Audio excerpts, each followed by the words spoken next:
No agenda, no bull crap, just real conversations.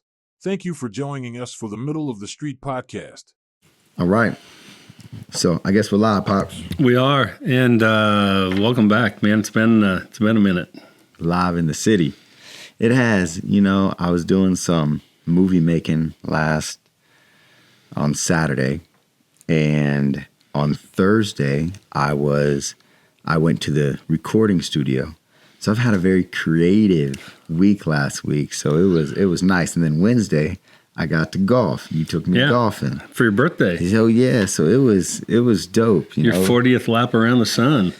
It was a cool golf game. I got to record. I got to make movies. It was all the things that I really, really enjoy. So it was great, and I got to kick it with all my fam, and it was beautiful. Awesome, it was a beautiful thing. So, Pops, how have you spent the last couple weeks? Man, it's over this last weekend I went to the John Cook second annual roping. That was kind of fun. Some buddies from O'Neill and up in the center part of the state, Bassett, O'Neill, were roping. That was kind of fun to watch them participate. Yes. They raised a bunch of money for one of the families in that Morrill fire out west. Okay, yeah. All the big fire. Like the biggest fire in Nebraska history, right? Yeah. So the county sheriff, and I can't tell you what county that is for sure, but as he was driving around telling people to evacuate, he watched on his Ring camera his house burn up. Wow. And the story started of they had reached out to the university because the daughter had an autographed volleyball. Yeah. And they wanted to know if they sent a volleyball, if the girls would sign it for her. Okay. And the university said, no, don't worry about that. We'll send you an autographed volleyball. Well, then John Cook and the gal that's always kind of done, kind of I don't know if she's considered the secretary of the volleyball program or what she manages. But anyway, she got involved and said, hey, we should try to raise some money. So somebody donated a kind of a neat little Henry 22 rifle. Oh. And they had the stock engraved of the second annual John Cook roping. Mm-hmm. And then they sold it 10 times. So somebody'd buy it, donate it back, run it again. Oh, wow. Run it again, run it again. Oh, wow. And so they probably $35,000 to $45,000 they raised off that rifle. Wow. And then the last guy that bought it actually was from Bassett, whom I know.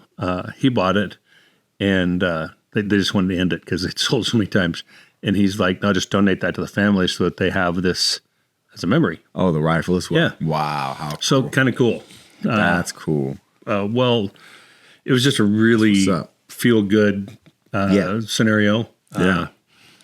Larry, the cable guy, was up there, kind of assisting in the auction, and he didn't realize what was going on with this sell it again. He thought there was like 10 or 12 rifles back there. Oh, wow. He bought it once, and he's like, so he was supposed to know about that get her done stuff, huh? He was supposed to be the guy that ended up with it, and he's like, no, I don't want the rifle. Sell it again. Sell it again. Huh? Yeah. So, I think the cheapest it sold for was like $2,500, and the highest it sold for was like $5,000. Wow. So that's some good little money. Yeah, and some good little money for a great cause, for them folks. Family lost a home, and it's the worst part about those fires to me, it'd be kind of like living in the forest and having a forest fire come through and take out your house. Yeah, you could rebuild the house there, but you're going to burn up forest. So even if they rebuild their house there, for a couple of years, they're going to be around a bunch of burnt stuff, and you're going to have that smell. You're going to have all that bad karma, bad feelings about it. Yeah. So it's really a tough situation, I think. Fires are the worst. But that's real tough. Yeah. And to watch it. Watch it on your Ring camera. Oh, man, that's just, and you can't do anything about it. Yeah. But his family was safe. He knew his family was safe. Well, that's beautiful. But that's beautiful. I mean, those are the things that you really lean into, right? Yeah. When something like that happens, you can only count your blessings that you're safe or your family's safe. And yeah. And then I got to do a confirmation. I was a confirmation sponsor for a young man that was really cool. Okay. Him and his brother both got confirmed because they only do it out in that part of the state like every 3 years. So him and his brother were at the same time. And small little country church. Cool. Cool. So he got 3 years of kids in school in that area. There was only 10 kids. Wow. with the confirmation. But it was really neat. Yeah, it's cool. It was kind of a fun deal. So yeah, it was. and that was all after you went hunting. Yeah. And then before that, then I was hunting for 9 days in Argentina. Argentina. So what can you hunt for in Argentina? Like, what is there to go? Well, Argentina is really, really well known for their dove hunting. They have lots of doves. Okay. We shot some big game first. It was a fundraiser. I bought this hunt through Pheasants Forever. So George and I had some big game obligations to shoot, and then we shot doves for a couple of days. Doves and actually parakeets and pigeons. Oh, wow. A lot of little birds. Yeah. So you got to be a good shot. It would have been really good to come back and go pheasant hunting right away because we were shooting with 20 gauges. Yeah. I mean, I basically shot, averaged, I was like at 27%, 32%, and 33% the 3 times that we shot. I guess there was a 4th time too, and I was right at that. So I averaged out just over 30%, and I felt pretty good about that. Wow. Shooting 20 gauges, that really fast little birds. It was pretty fun. Definitely. But you got some bigger stuff too. Yeah, I got I shot a black buck and then a sheep, a big curly horned sheep and a black buck. The black buck's kind of interesting because they got straight horns, but they kind of curly cue up. And I'm just doing them in Europeans. Now we're kind of down to, we were just talking about it. We need to figure out if we can go to Europe and hunt something in Asia. Then we'd have all 7 continents done that we've hunted on. Wait, so you went, well, basically you're counting what? Are you saying? Well, we did North America. Okay. Alaska, Canada, U.S. We've done South America. Yeah. We've just been fishing, I guess, in Mexico and, Central America there. We've done fishing. I guess we went hunting in Central America too. We went dove and duck hunting. But they still, and then South Africa. Yeah. So you got the Africa, you got North America, South America. You got Central America. So we got those. Well, they don't that's not even Central America. It's not I think separate continent. No, but I'm pretty sure. Do they consider it North America or South America? I feel like it's still with North America. I would bet it's wrong. South America, south of the Panama Canal. Really? I would think. So that'd be a good split of spots. So then y'all still got to do Antarctica. What would there be to hunt in Antarctica? Like UFOs or what? Seals, I suppose, or you're fishing. You could do some Would fishing. you hunt penguins? Like No, penguins. I don't think I could shoot a penguin. Penguins and giraffes, I don't think I could shoot. Why? Hold on. Why? What's the don't know. difference of hitting a penguin? Like, Because my grandkids would hate me. My grandkids would hate me I don't forever. know. Like, what's the difference between a penguin and a pigeon? Oh, big difference. Big difference. I'm like serious. Like, I'm talking about like. So What's the difference in the sentient being of a pigeon to a penguin? So we got to eat a type of water buffalo. It wasn't the one that we shot. And then we had black buck burgers. And we didn't eat any of the sheep while we were there. But, we like when we go on these hunts to eat local. Sure. So we don't like them to try to Americanize food for us, thinking that's what we want. So like you want them to cook the meat how they would cook the meat? We want to cook the meat the way they do, any casseroles the way they do. Anything they do, we like to do it the way that they do it. So shepherd's pie, I know you've heard of shepherd's pie. I've heard of it, yeah. Megan makes a vegan shepherd's pie. Yeah. So this was shepherd's pie that they did that had sweet potatoes on top. Really? Like whipped sweet potatoes. Wow. It was really good. So it was like a sweet meat pie. Uh-huh. Wow. I tell you what. That sounds British, but it's Argentinian. Yeah, Argentinian. And, in that part of Argentina where we were at has a lot of French influence. So you go north, there's a lot of Brazilian influence, in northern. Central is kind of French, and then the south is German influence. From the Nazis. Yeah. They don't know about Operation Paperclip. But we got to see some of their agriculture. They had, feed yards. We got to see cornfields and soybeans and, that we like that type of thing. Sure. Brings you back home. Yeah. I mean, it's just to see how they do it in other places. I mean, because they got big time steaks in Argentina, right? Yeah. It's like a big thing, right? Yep. They're big carnivores. Big thing. I mean, the one meal we had, which was a kind of an authentic Argentina, was all meat. Yeah.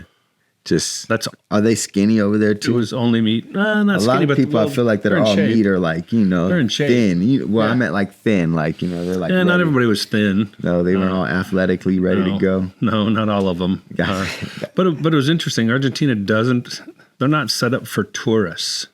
They don't have a lot of English speaking folks. Sure. They don't take US dollar. I mean, you can use your credit card, but they want to do everything in their currency. Yeah. And their currency is really devalued, horribly bad. So bad that they quit printing tens, fives, and ones. If you can believe that. Oh, wow. So everything's 20 and above. Yeah. We ate some local stuff when we were there. Went to a little local restaurant bar. Yeah. And just ate, how they eat things. It was hard to shout out, and I shouldn't give them a shout out because they don't like pay us to shout out. But the Apple translator with the good earbuds, It worked good. Oh, it's how we communicated. Wow. I mean, I could hear everything they said in English. I could talk into my phone in English and show them, or I could hit a play button and it'd tell them what I said. But so real time, you can hear what they're talking about. Yeah. That's cool. Yeah, the live. I mean, it was really Now good. that's cool. You feel like a diplomat, like at Yeah. United Nations. Just That was the other thing. So I watched a good friend of mine who is going to become the diplomat for Cyprus. I watched his Senate hearing last Thursday, and now he's just waiting on the vote, and then he'll be moving to Cyprus with his wife. And Cyprus is kind of a hotbed right now. Has he ever been to Cyprus before? Never. But we'll talk about that later when we get into our politics. Yeah. Now, I tell you what, hunting as I've listened to all your hunting stories, right? And before I talk about this, talk about how they didn't even know how good of a shot you were. You know what I'm saying? Because they tried, they got to put some respect on your name. Well, and it kind of happens every place you go hunting. If you're shooting your gun or if you're shooting their gun, the rifles for sure, they want you to shoot on paper at 100 yards. So they're going to put a target at 100 yards. They want you to make sure you can hit that. And they say their guns are on. Well, their first gun we were shooting wasn't on. It was off. So we zeroed it back in for them to 100 yards. And then George shot. I forgot it zeroed. And he hit his last shot. He shot 3 times. His last one was in the black. So in the 1-inch dot. Handed over to me. And mine, of course, a little bit cheating because I've got a warm bore already. So I put it on the 1-inch dot and nailed a 1-inch dot. So then they hand us another gun and the scope is messed up on it. The eye relief is really whacked. I mean, they need to send that scope back into the manufacturer and have them rebuild it or something. But I got a good enough look at it. George, of course, couldn't with his eyesight, but I got a good enough look at it and put that one in the black too. And they said, well, which one do you want to take? I said, I want to take the one I can see through. Right. Right. But then they automatically felt good. And I guess the problem is they get people that go on these hunts and these expensive exotic hunts that have never shot before. Yeah. I mean, never shot a high-powered rifle before. They go over there and they've never shot a shotgun before. And of course, I said, well, how do you handle that when you're dove hunting? And he said, well, we don't let people hunt like you and George did, standing next to each other with all of us right there. We space them out 40 yards so that nobody gets hurt. Wow. We watch you guys shoot, and you guys that spin around, you guys that see us out of the corner of your eye, and you guys would just pull up and not shoot. I said, well, yeah, because you can't take a bullet back, and nobody wants to shoot a person by accident. So that's always kind of an interesting thing too, of they want to make sure you can shoot something. My black buck was kind of interesting. We first saw that animal at like 408 yards or something. They ranged it. And I was like, man, I wish I had my gun with me because I'd have taken it from there. And he's like, really? And I'm like, yeah. So we get out and we walk and we kind of put sneak up on him, a little stock. Get up there and he's like, they're right there. And he puts the tripod up and he said, they're 186 yards. It's, right there at 186 yards. Can you hit it? And I'm like, oh yeah.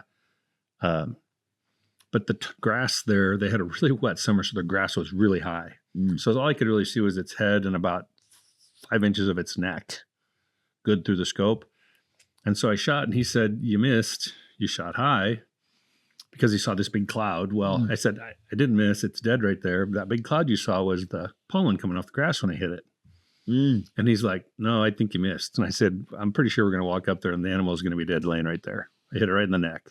We walked up there and animal's dead right there. Bam. In the neck. Yeah. In the neck. Yeah. So So they were that's what's they were up. kind of impressed with our knowledge of shooting, but George and I have both shot a lot of long guns, That's what y'all do. handguns and That's shotguns. what y'all do. I wish I could have went pheasant hunting right away when I got back because I was on. You're in the mode. You're Yeah. in the zone. Yeah. In the zone, like Kobe. No, so as I've, like I said, heard all these hunting stories and things, it makes me like real excited to get somewhere real cool. And I don't think I'm gonna hunt, but I want to get in the position. Like I want to have a weapon just in case something goes bad and I need to quickly try to defend myself or something crazy. But I really want to take some really cool footage. Well, next time we A go, really cool shot. next time we go, I need to take you with us something just so like- you could do some filming and Yeah, you like I just could do some cool see- filming of y'all You getting. could, you could see some really cool countryside and topography. For So real. Argentina is really an interesting country, and on their border, Chile. Chile has some 15,000 foot mountains, Yeah, and then it goes all the way across Argentina, which is not very wide, yeah, to the ocean. yeah. So you're uphill all the way there, and you're downhill all the way down. It's really kind of cool. No, that's dope. See, and and I could probably, sometimes don't y'all got to drag the animal out Oh, yeah. somewhere? So I could probably help with some dragging. You know what I mean? Like I could be of that help. But They normally don't want us to do that. They normally want to do that themselves. they and pay they've got people to do that. Oh, yeah. y'all pay people to do Yeah. the dragging. See, I'm always trying to do manual labor, man. Well, I don't know what's wrong with me? The problem is for them, it's their job. Yeah. And you don't want to take their job or No, I dig it. their ability to shine dig doing it. their job of skinning the animals, doing all Sure. that. I mean, we're used That's to doing that like what they do. ourselves. We're used to doing that ourselves, but it's kind of their job and it's kind of what they're doing. And then you tip them, Yeah. which is okay. Well, you know me, like in Jamaica, like I want to carry my own bags. Yeah. I want my own shit. But see, I gotta let the folks do what they do. Yeah, but I would love to to take some cool shots. Yeah. To catch a and I really want to go somewhere real majestic one time to really catch something.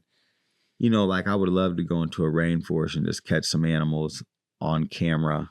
Would be really cool. Yeah, maybe without the hunting aspect of just appreciating just because I'm not going to eat the animal anyway. No. But I guess if I was to like use make a cool blanket out of Yeah. an animal or something, then that would be kind of cool. I actually have a couple skins I want to talk to you about to see if you want them or if we wanted what all I should do with them, because I've got a couple skins that I've had dry. I had soft tanned, so they're pliable. So it means you could do anything with them. Yeah. And Really? the one needs to be trimmed up. Both of them need to be trimmed up, but they're really cool. One from my red stag from New Zealand, and from my What is a red stag? that's the one that's got those great big horns in my garage. Oh, shucks. That's that. Yeah. Those things. Like the size of a small horse. And then Big like elk. the skin feels like a horse or like the fur or Yeah, whatever. you have to check it out next time That's, you're over. that's Uh, yeah, man. There's so much. Like your bear joint is pretty dope. Yeah. Like the rug and stuff. That's pretty cool. Yeah, but I could see. And that zebra is Wow. pretty cool. Oh yeah. The zebra skin. zebra's sweet. Yeah, but anyways, yeah, I want to catch some some wildlife sometime. We need to figure it out, and I need to get a deer permit again, not to worry about necessarily shooting a deer, but to go out so that you can get some Just go out and footage see it. when the deer are in rut and they're They're moving. there. Because it's pretty cool. It's pretty cool Heck to yeah. witness.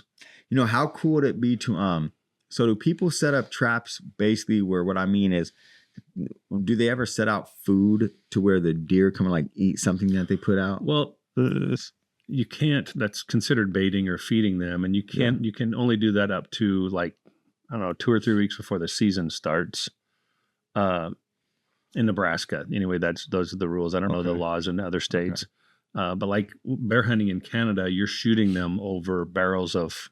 I say barrels of food. I mean, they throw, I don't know, maybe like a gallon bucket inside of a drum that's got holes in it, so they have to work to get it out. So that's called baiting. And you hunt black bears over bait. Oh wow. That's crazy. Uh, So what I meant was like, because I would love to put like a GoPro by like something that the deer are gonna come eat, and so they like walk over the GoPro. That'd be a cool well, shot. that's game shot. I mean, game cameras. I had a couple of game cameras. I actually gave them to some young kids that were wanting to get into turkey hunting and deer hunting. So I kind of gave them to them to use Yeah. because they'll do still shots or they'll do motion Yeah. and they'll record. I think most of them are only up to like 30 seconds of recording, but they're really cool Yeah. to see everything that comes in because raccoons come in, possums come in, Yeah. deer, coyotes. I mean, all kinds. Skunks. And I'm sure you can get ones that are real, like, 4K and stuff like yeah. that. Yeah. We can get them now that are, I mean, they go to your cell phone. And you see live. Yeah. And the night vision is probably dope too. Oh, yeah. It's super cool stuff. Yeah. I'd love to catch some deer, do something cool from a really cool angle. Just cool stuff, man, just because I'm in creative zone right now because I've been. Well, it's cool too to go out like turkey hunting and watch the turkeys come in, even if you're not going to shoot them. Yeah. The same things. I mean, they do it with, right now they're doing it big time with prairie chickens and grouse because they're in their mating season and they're really cool. You should YouTube them. Do they mating. do the. Yeah, they like, puff all up dances and and they stuff, dance. kinda? Yeah, it's really cool. Yeah, they get. It's kind of wild how in the animal kingdom, the guy is always doing the Well, attracting. for whatever reason, the They're like prettier. They're like Yeah, have more color. feathers, more all those type of things, right? Yeah. That's kind of wild. But then, like in our Western culture, right? It's more, I think, accepted of the cultural norm in the Western culture to have the woman be the more colorful one, has More the, dressed. the bigger dresses, all this and all Yeah. this stuff, right? Which that is peculiar. That switched in Western culture compared to other cultures because it still seems, even if like Native American culture here in the North and South American continent, like the big feathers and the big feather headdresses and things for men, and in other tribal cultures around the world, it seems like the men were still more of the and in a lot of those cultures too, the men would go hunt and kill something, and then the women would actually go slaughter it and cut it up and skin it. I mean, that was and get it not in, uncommon. yeah. So that it's kind too. of interesting, or like gardening, gardening, farming. A lot of that was always done by the women Always because the done by men the were out hunting. Mhm. And now here in America, or in that Western culture, it just switched. It came back to all the men in the field tilling the field, and that was one of the things that I think. I did see some planters going today as I was driving over. Oh, word Out planting corn already, huh? Yeah. They're not afraid of a. Frost. No, the ground's warm enough. I think the ground's 60 degrees. So even if it drops, it's not a big deal. The ground won't get cold. So, but it's like that was one of the things where the Native American assimilation was really tough because in a lot of cultures in Native American, in these different tribes, how you were saying, it was anti of their culture for the men to be doing the farming. It's like, I'm not going to sit here and farm all day. That's not what a man does. Like, a man doesn't sit here and I farm. go hunt. Right. And that's wild to kind of think of, like, how different cultures impose their will of gender roles. Well, and not just even gender, but roles in general. I mean, it's really interesting, the evolution of the cultures around the world. Yeah. I mean, I can say Argentina, Buenos Aires is a huge area, 15 million people. Wow. I mean, that's the biggest city I've ever been in. How many is Mexico City? How many people is in I don't Mexico know. City? I forget. I think it's like the 5th largest city in the world. Probably. So Buenos Aires, is that more than Mexico City, I wonder? 15 million is a lot. Yeah. It's a lot of people. I forget. What's the top 5 cities? Top 5, dead or alive. But yeah, no, I it's always weird to me how, different cultures decide. 22.75 million people. That's in Mexico City? Yeah. 22, huh?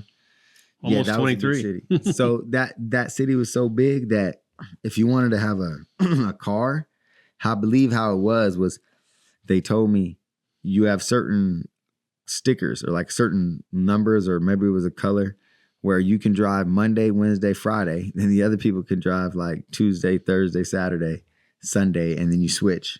Like, you know what I mean? Yeah. So you can't drive every day if you have a car. Like, that was crazy to me. Please, somebody explain the rules of Mexico City driving to me a little bit more. So, Jakarta, Indonesia. Indonesia, Yeah. 42.4 million. Yeah. That's wild. That's Dhaka, Bangladesh, 37.4 million. Bangladesh. Yes, they're calling you on the phone right now. Oh, so I guess I was wrong. I was wrong. That wasn't the largest city I was ever in at Oh, you 15 million in because I was in Tokyo. Oh, yeah, in Tokyo. Yeah, almost 37 Hold on. million Does it people. feel like 30-something million, though, in Tokyo? It didn't because Okay. it was so clean. See. I mean, See, there's a difference in like, So you know, clean. having a lot of people one place and how you organize it, right? It's a difference in the organization. New Delhi, India, 35.5. I don't want to go there. And Mexico City's 9th. Oh, ninth? Yeah. Jeez Louise. I think it used Sao to be Paulo, better. Brazil is just a little bigger than them. Wow. Wow. So where's your city at? Where was Rio on the list? Rio wasn't in there. Oh, it wasn't on the At top 15 10 million, or it wasn't in 15? there. So it's the second largest town I've ever, I city I've mean- ever, because I've been to Tokyo. 15 million is crazy, though. It's Yeah. crazy amount of people. mean, And it was fairly clean. I mean, it really was, yeah, but it wasn't Japan clean. I dig it. I dig mean, it. Japan clean is really clean. I dig it. So yeah, but you know, speaking of gender roles, okay, so let's get into a little politics. Cause I have just been like, if I was like a real diehard Republican right now, right? I would just be like, I don't know, man. You know how you feel like, let's say like if you've been rocking with like the Huskers your whole life, and then they just start like having one of those, I don't know, like Bill Callahan seasons, right? And stuff just keeps happening. Like, why? So what's her name? Kristi Noem, Yeah. right? I've never really liked Kristi Noem because I was so connected to South Dakota, right? And so I never appreciated her. I think a lot of her actions when it came to the Lakota and other stewards of the land. And then she gets into the little place, and I thought it was very hypocritical, like the Homeland Security thing with a lot of things she was doing because she was supposed to be so, what I perceived as like conservative, like anti-tracking, anti-tracing. And I think she just fell in line with what a lot of people do when they get in those positions. They just fall in line with kind of what is the status quo, right? So Real ID is the status quo. That's what we've been doing since, 2012. We've been getting this ready. I'm just going to continue and roll it out. I'm going to pound out whatever it be. And of course, she was really serious on these conservative values and really against any of the trans type movement things in South Dakota, and just publicly, verbally, expressing those things. Which again, too, all right, people got me on record saying I don't think that men should be in women's sports, and I would love to see a third league. Right, I would love to see a trans category, like when it comes to like Olympics or when it comes to sports and things like that. I think it'd be like a cool category, like and just it's like boys, there's trans, there's girls. So you got to have two others then. What do you mean two others? Well, so then you have to have a It's just trans. male and a trans female, because if not, it's going to be dominated by the trans men.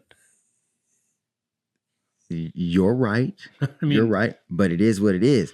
No, but hey, well, then you get two leagues. I mean, that would be like, I'm not saying I have it right, but I think it should be a separate league. yeah, I mean, yeah, and it's only going to be a separate league if somebody's going to fund it, because I mean, the NBA has supplemented the WNBA for a long time, and now they're Sure.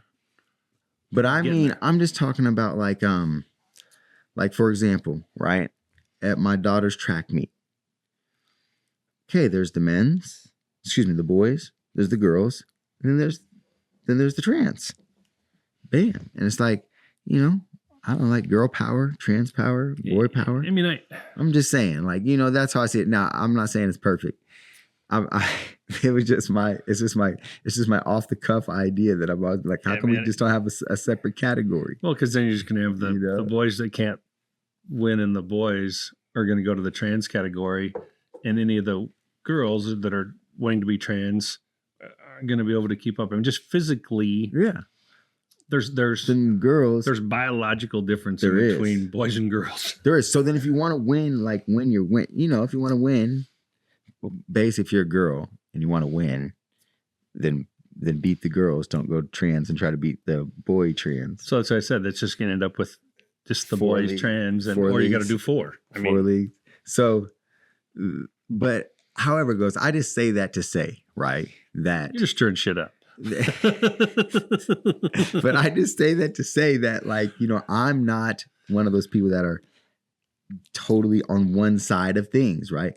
I'm on the side of things that I think is best for the people. And what I mean by the people, I mean the people that I see and interact with daily, which is all sorts of people, not even just people personally that I know, but what I believe to be the public, right? Now, that being said, Kristi Noem, she does all that, you know, all these talkings about things, and her husband is trans. The whole time her husband is trans.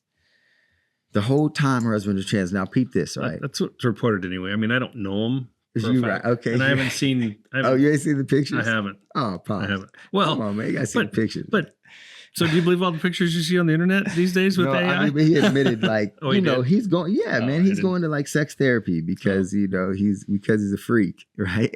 And so, but I'm just saying, all I'm saying is this, like, I've never been to an anti-trans parade, or right? Or like, I've never, you know what I'm saying? Like, I'm not vocally speaking out against trans people, right? And the hypocrisy of it is just so wild. I have never been to a You know what I'm saying? people's parade. I've been to parades that are celebrating specific dates or accomplishments. You know, like I've been to a 4th of July parade. I've been to a Memorial Day parade. Growing up, even Yeah. Yeah. Easter parade, you know, holiday parades. But I've never been to any parades or for that matter, any what I want to say, picketing or any of that type stuff either. Like, you've never been to a protest or nothing? No. You've never been like a public, and I'm not saying this in a bad word, like a public agitator. I know agitator, I mean, that's a bad connotation a lot of times, but I think in a patriotic sense, an agitator is a good thing. It can be. That's just not. It's just not how you roll. It's not who I am. I dig it. My problem, I think, would be probably not as bad now that I'm older, but younger, someone would have pushed my buttons and I would have been the one that got things turned the wrong direction. You would have been one of the non-peaceful protesters, Yeah. Pops. Yeah. You'd have been. So I've definitely led protests. I've been part of plenty of protests and all that stuff, right? But I've just never been adamant or vehemently against the trans community like that. Now, but all I'm saying is, it's just like, it seems like the most people that are against the most shit, they're actually doing that. Yeah. You know what I'm saying? Like, it's always Eric the most Swalwell. hypocritical people. Huh? Eric Swalwell, you know, running for governor in California, he's been in the Senate. Okay. Oliver Trump, you know, womanizing, and these women said he raped. You got to believe the women. Well, now to find out, he'd come out that he's raped like.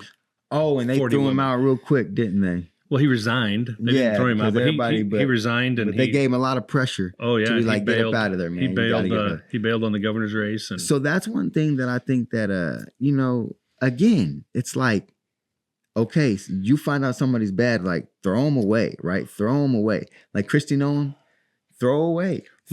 most people throw that her are away. most people that are pointing a finger at somebody or something, Yeah. they forget they've got three pointing back at them. Yeah. I mean, they forget they got three of them pointing back at No, them. they do. They do. And but it's just wild. And then, you know, on top of it, so like you see that type of thing, and it's like, then what do you call it? The whole Kash Patel and his personal emails and things like that. And it's tough, right? Because it's personal crap, right? It's personal stuff.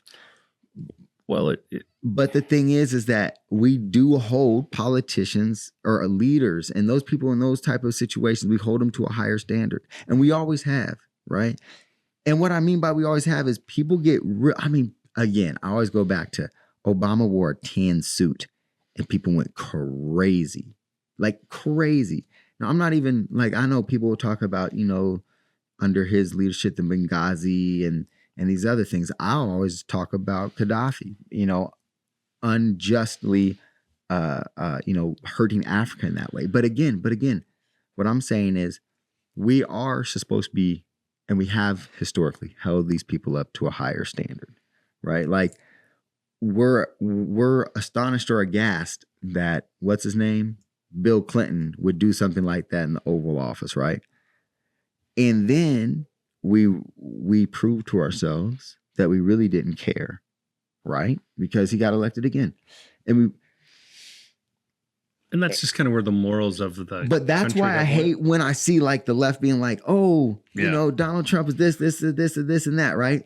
And it's like, bruh, you were just cool with it if it was him or him. But it's both sides. It's both sides. Everybody's cool with it when it's their guy. the hypocrisy in our politics has exponentially gotten worse. It has.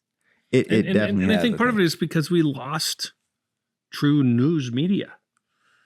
We have all these entertainment news shows now. Wait, it is more entertaining. It is. 100%. But I still don't think we ever had true media. It was only just, you know, it was more Well- controlled, but it was tamer. Well, But you know what I'm saying though? It was tamer, probably not in but we your didn't lifetime. have the truth. Well, I mean, you had to go back to the Walter Cronkite. That's what I'm saying. But he didn't have the truth. He still had the script. Well, Well, is But what I believe. more truth than what we get today. It was less of the, you know, the hype entertainment. Yeah. Which I feel you. It's gross today. You know, it's like 100%.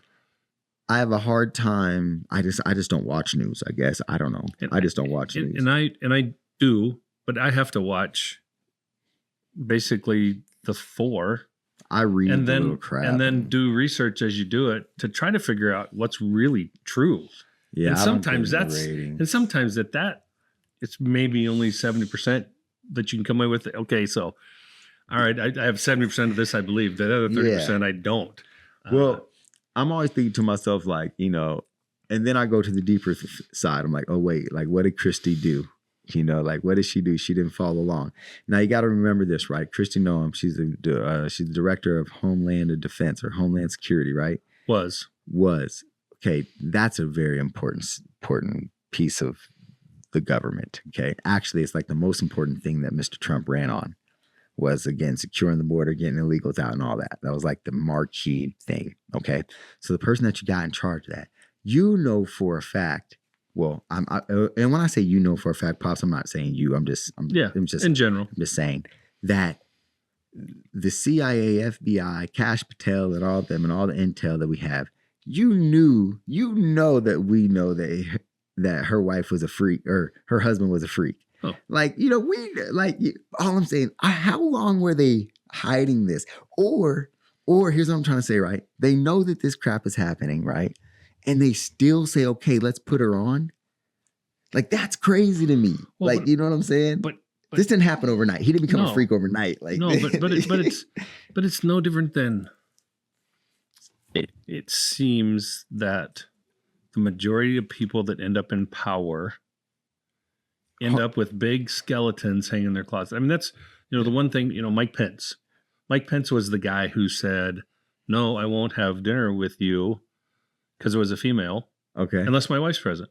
Okay. I won't do it. Okay. I'm not going to put my wife in that position. Okay. Or myself in that position. Yes. And you want to respect that. But at the same time, you know what I don't like? Is like the same people that want to be like, a lot of the same people who want to say, oh, the Mike Pence thing, then they would look down at like a Khabib. And I've seen this. Look down at Khabib, the UFC guy, because he didn't want to shake hands with the woman. And nothing against the woman. It's his culture and part of it's his culture. It's not his religion. It's his culture. Because I'm a Muslim as well. It's not his religion. It's his culture to not shake hands with the female. And then we, hate on him for that. But it's like, no, like, I'm respecting my wife and respecting my family and my culture by not shaking her hand, and I'm respecting her is what he believes. So if we can respect each other's cultures both ways, how beautiful would that be? And I want to clear this up. I'm not calling, I don't even know his name, Christy Noem's husband a freak, like as in like he's some sort of something wrong with him because he's trans or because he likes trans people. I'm calling him a freak, like, like Ric Flair is a freak, or like, like Wilt Chamberlain, like he's a freak, 10,000 women, like, and like that's what I'm just talking about. I'm not saying a freak yeah, like he's something wrong with him. And maybe the better is, it's just, You don't understand culturally where he's coming from. He's getting it in.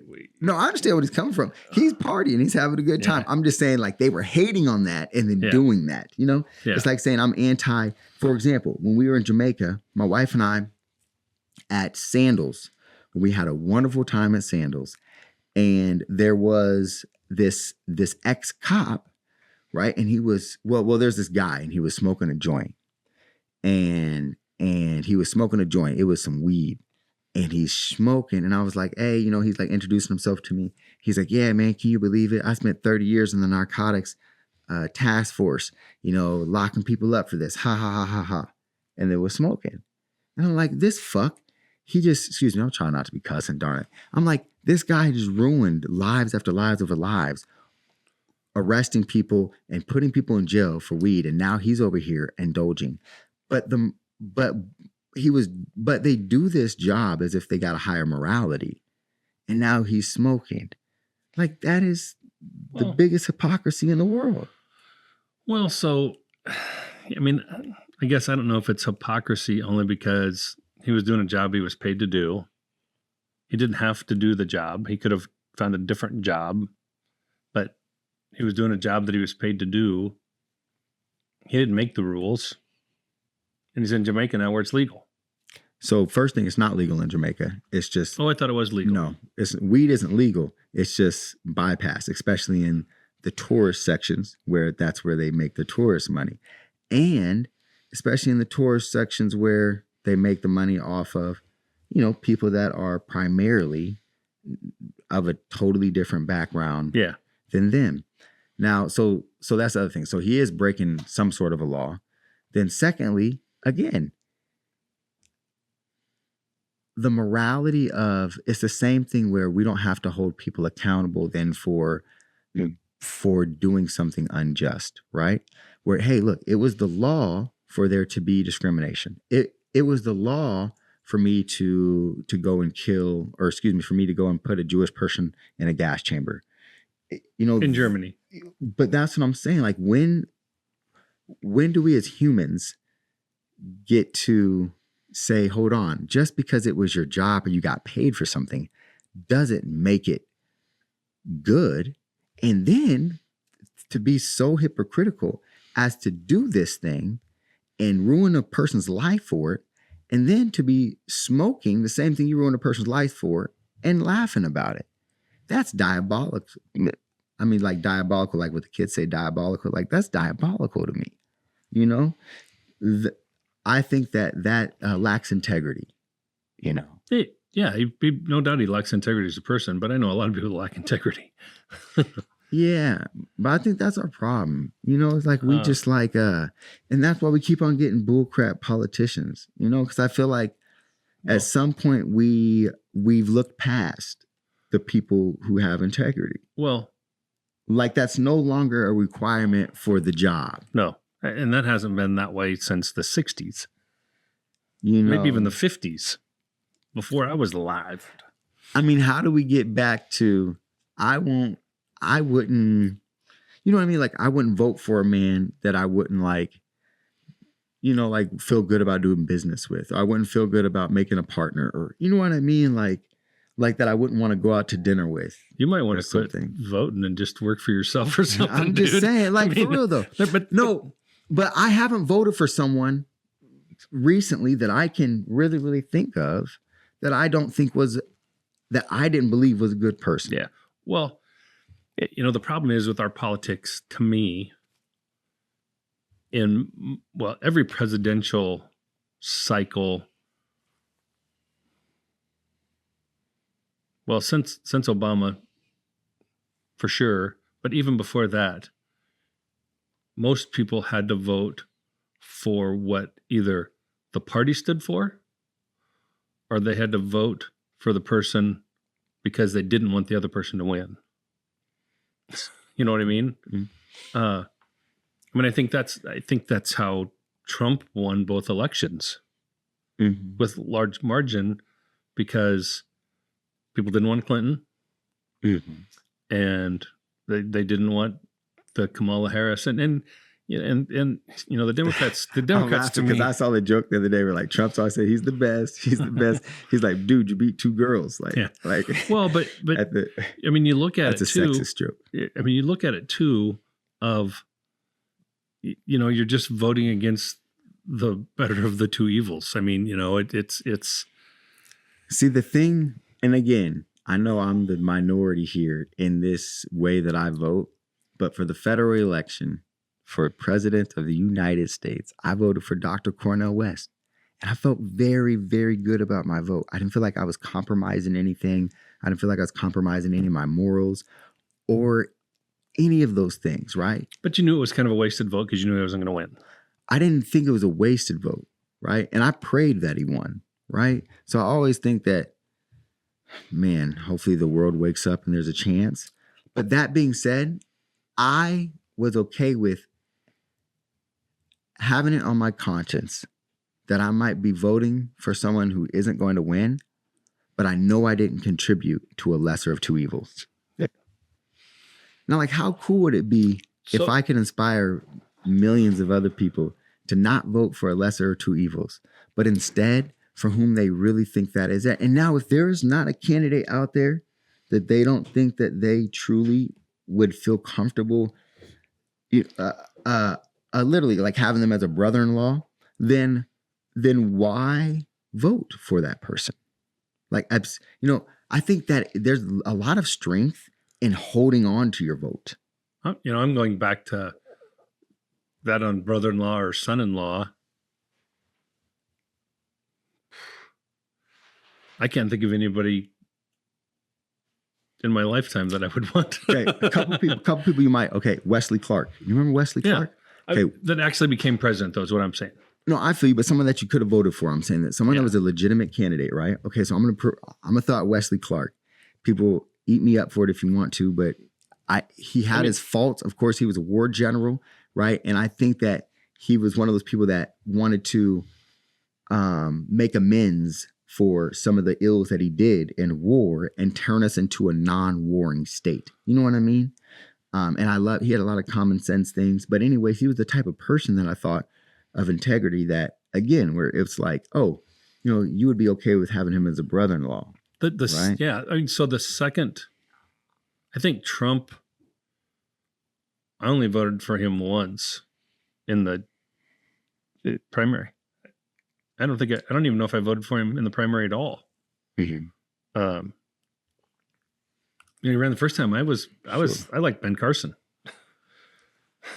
And like, I mean, but if that's the person, like, I'm just saying, so if that's the person you're like, if you could really see him as a son-in-law or a brother-in-law, then it's like, I feel like then that's a confident vote. You know what I'm saying? Like, I can't fault anybody for voting like that. You feel me? But they also have to align with your belief structure and sure. I mean, that's part of the problem with the sure. But what I mean is this is like, what do you want out of a brother-in-law or a son-in-law? Other than somebody who's honest, treats people right, is, just naturally, just a good guy, right? Yep. I mean, you just want a good, solid guy. You're going to be honest, treat people right, and not hurt anybody. And with similar beliefs. Sure, but I know you can't, yes, 100%. And I mean, I'm saying if you're going to vote for somebody, of course they want similar beliefs, but you want those other things, and them just being a good guy, honest, loyal to, to things, and for them to be a stand-up guy. That's all I'm saying. Like, I think that it's hard. And like I said, I could be thinking differently, right? But I think that it would be hard for me to call like a Clinton or after watching a first term, right? And Obama, or watching, or after seeing not only a first term, but just a Truth Social post of like a Trump. Of course, I wouldn't ever want those guys to be a brother-in-law or a son-in-law. Like, they don't have those qualities. Well, that's almost like you got to lop off anybody from either coast because they think they're way different. No, see, I'm not even talking about thinking different. You know what I mean, though? Like, I guess what I'm saying is they talk different, they think different. And that's fine with me. Talking different, thinking good is good. But being okay with war crimes is like, come on. Like, you know what I'm saying? Like, if somebody came in here and literally, you know what I'm saying, said some of those things that those guys say, I mean, we wouldn't. I mean, you know what I mean when it comes to just the character. I don't think I have to spell it out. But if I did, like, get on a Truth Social post and spell it out. Or, like I said, the other things I have against other people, I don't want to just be, you know, hating on Trump. But he is the guy right now. Yeah. Right? And if you say, you know, open the fucking straight, like, when would we have ever accepted that from the presidency? Ever.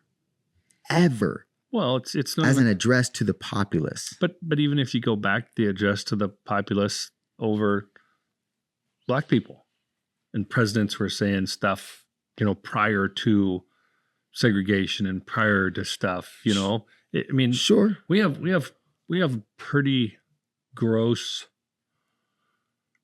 politics that seem to morally get worse. But what you mean is this: I think we have slave owners on our money. Well, not right. So that's what I'm saying. Like, I guess saying fucking, like, open the fucking straight doesn't compare to human trafficking people. Yeah. I dig that 100%. Right. You know, like, I'm on your plane for that. And it's kind of even like, you know, the Pope coming out and saying we can't bomb, we need peace. Sure. But I didn't hear him say that at all when other genocides have happened around the world. And maybe he said them, but our media didn't pick it up, so I didn't hear it. And I'm a Catholic. Sure. And he probably did, but we can't bomb, we need peace. Is that what Jesus would say? Well, according to your beliefs. I mean, like, let's just throw everything away. According to belief, would Jesus say we can't bomb, we need peace? I mean, in a nutshell. You know, but Jesus supported some sides during war. Hey, look, well, and then again too, right? I guess everybody's perceptions of how they want them to be can be different. Perceptions and interpretations can be different, 100%. Yeah. So, everything that I've been, and don't get me wrong, I don't want us to be bombing anybody. No, I'm saying everything I'm that I've Trump over it. Everything that I've ever been perceived in would be like, that's right on target, online with the Jesus message. And you know, and I've never been any of a Pope fan, right? Yeah. But if there's one thing that a Pope can say is don't bomb, peace, I'm down for all that. Now hold on a second, right? What if it was apartheid South Africa and Nelson Mandela was doing guerrilla warfare and was bombing houses to try to stop apartheid, and the Pope says, don't bomb, we need peace. Would I agree with that? Then I guess I'd be a hypocrite, because I guess I'd be like, well, let's bomb. So I get it when other people want to bomb something because they feel like it's for the best of their interest or for someone else's interest, right? My biggest frustration with our politics is our world politics. Until we can clean up our own house a little bit, I don't think we can be mandating and asking other countries to do things, because it's not like we're squeaky clean on stuff. No. And I'm on the side of, no, we're not. Why do we have, we have 800 military bases around the world. 800. Yeah, I know we've talked about this, right? But here's the thing. Are we really ready to let go of control of the world? I sound like that Tupac thing, like. But are we letting control? Are we letting it go its course? We can't force people to think the way we do. We can't force things to happen the way that really our president thinks is right, because that changes every 4 or 8 years. Okay. So do we, in today's technology, even with weapons and advanced weapons, do we need 800 bases around the world? Now look, Pops. The next closest country, I think, has 30. Was it China, Russia? Russia. Britain. Is it Great Britain? Yeah, Great Britain. Great Britain Yeah, got them bases. They sun never set on the empire. Now, Pops, you asked that question. Of course it's rhetorical, because, I mean, of course, no, we don't need that many, right? When are people going to stop voting for people that think we do? Yeah.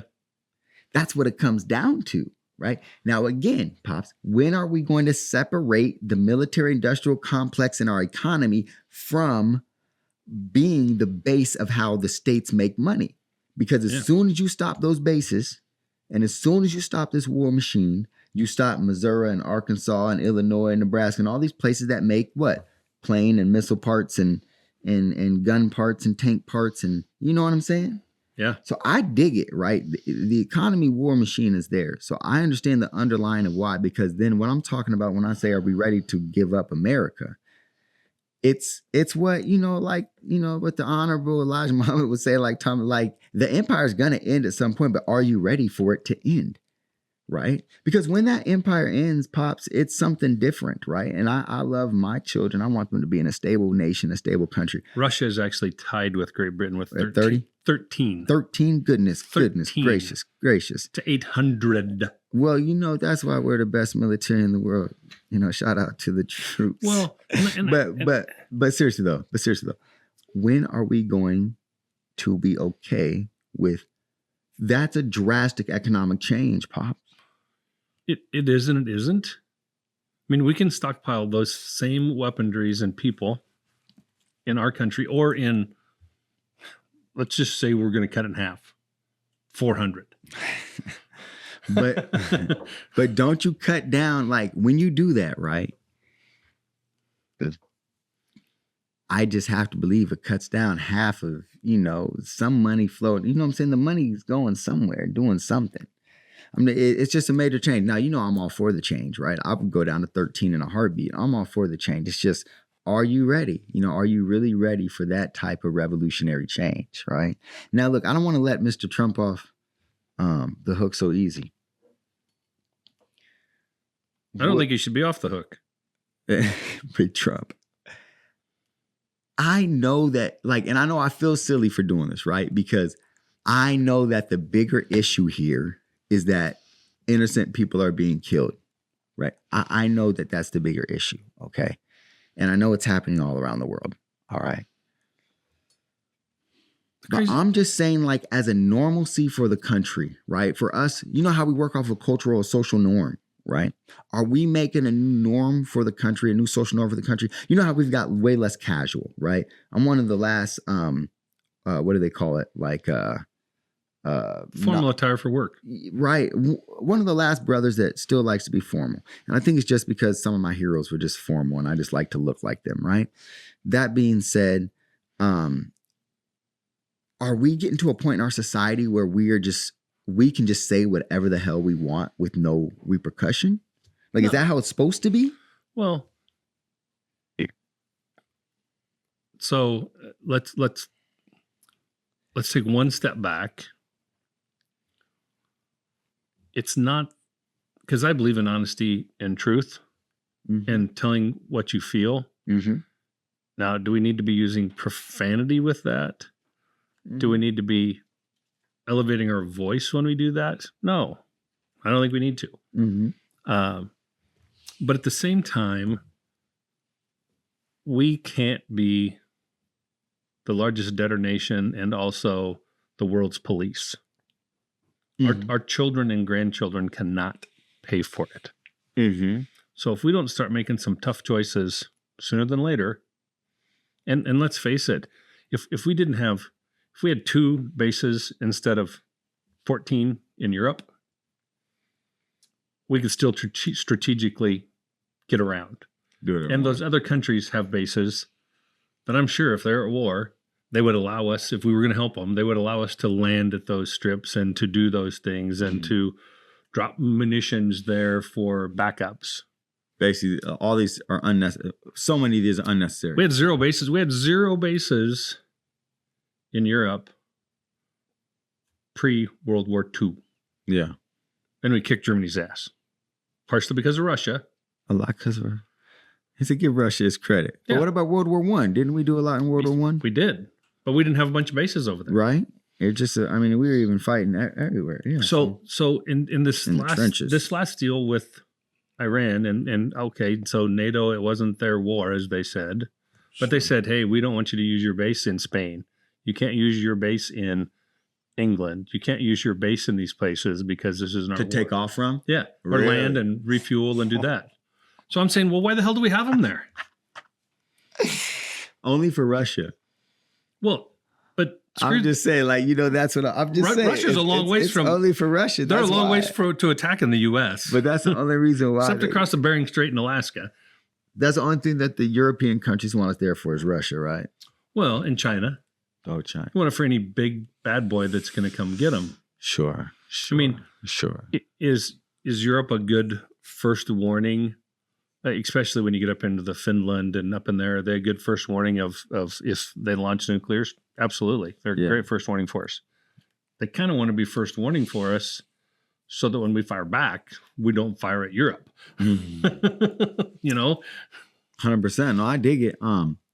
So, and again, it's And like, I think as the Star Wars plan comes to fruition over the next 10, 20, 25 years, yeah, you're going to be able to ray beam anybody from anywhere. You're not going to need these bases. you're right. You're right. Hey, okay. And I know that seems crazy. No, I mean, I feel it. I mean, that's where it's going, right? That's the future of it. I mean, if you look at it like this, so if a country decided to attack the United States with drones, they're going to launch a bunch of drones. Yeah. What's probably your best line of defense? You tell me. It's the general population. Oh, that own yeah. Like guns. us over here with all the guns. I mean, shit. I got my gun. I'm ready. I mean, hell, if I can hit a dove, Oh, yeah. You go tough. I'm kind of ready, but not I'm ready. pretty sure I can take out some drones. Like, I got to be within like 20, 30 feet, huh? Like, I gotta mean, be with, like, and what that's like 2-second closing distance to come and get me. I mean, if I can hit a 12-inch plate at 600 yards, Yeah, you're good. or 400 yards. No, I mean, I get it. So, like, we're all like there. Okay, like, let me get your reaction. Okay, because I'm be honest with you, Pops. Like, I think I'm so fascinated with this Trump thing right now because I didn't believe it, right? Because I see a lot of satire online. And so when I saw these Trump social or the Truth Social posts, I thought they were fake, right? And I have Truth Social, so then I got on Truth Social, and like I follow two people, Trump and the FBI, which is silly, right? But it because it's his app, right? So I was like, I'll mess around. But the one thing about it, the one thing that I do like about him is there's really nothing he's done that's been a surprise, with the exception of bombing Iran. And that was really because we've had 5 presidents, 6 presidents in a row that said, hey, Iran's working on a nuclear bomb and we can't let that happen.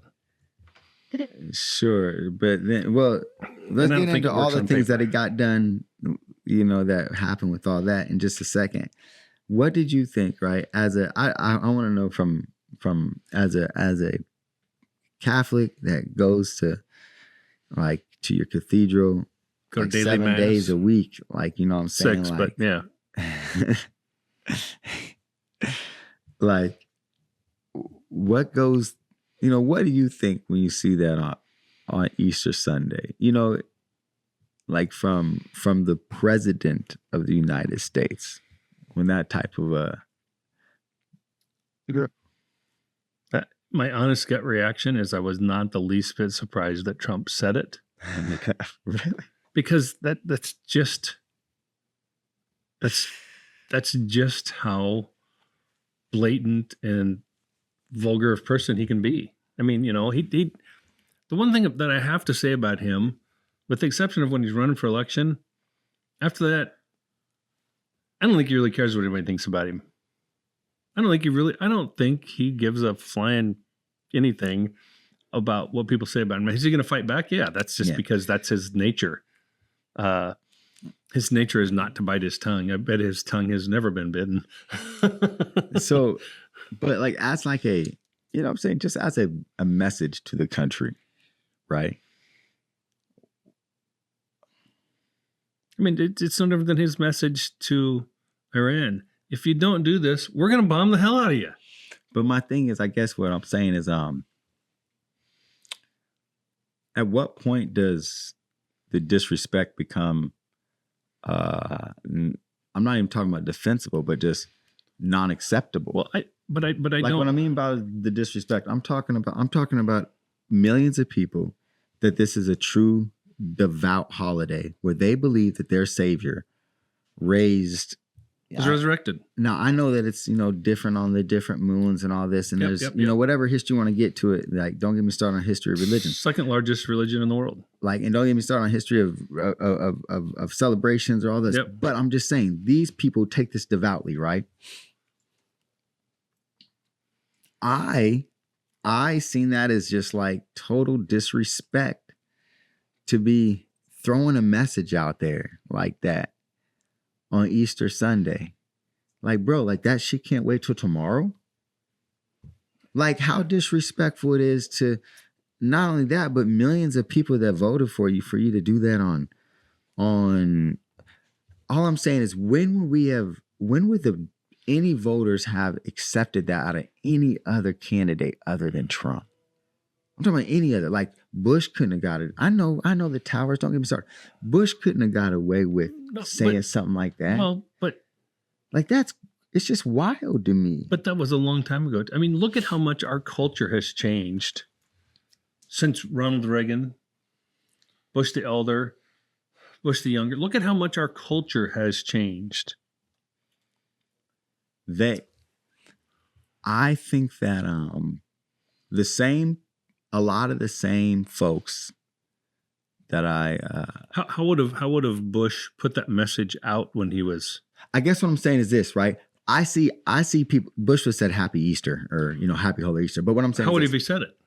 Well, like have a holy Happy Easter or whatever, or like something. We didn't have Twitter. Yeah, right. To the news. No. I feel you. To the news or like the White House memo. I feel like this is very comparable to the White House memo, right? Because the White House puts out like a memo. Back in the day, the White House put like a memo in the papers and everything. You could read the White House memo, right? This is the White House memo. This is crazy. Like in any format, it's crazy. So That's how I see it. It's like in any format, like it's just wild to me. I mean, some people would say it wasn't presidential. Sure. And it really wasn't presidential, but sure. It's. But anyway, here's what I'm trying to say. I've seen a lot of people who would rip apart a college athlete for saying, "Oh my gosh, I can't believe that they, cussed on or hey, Bad Bunny, he said this vulgar language at the halftime show, right?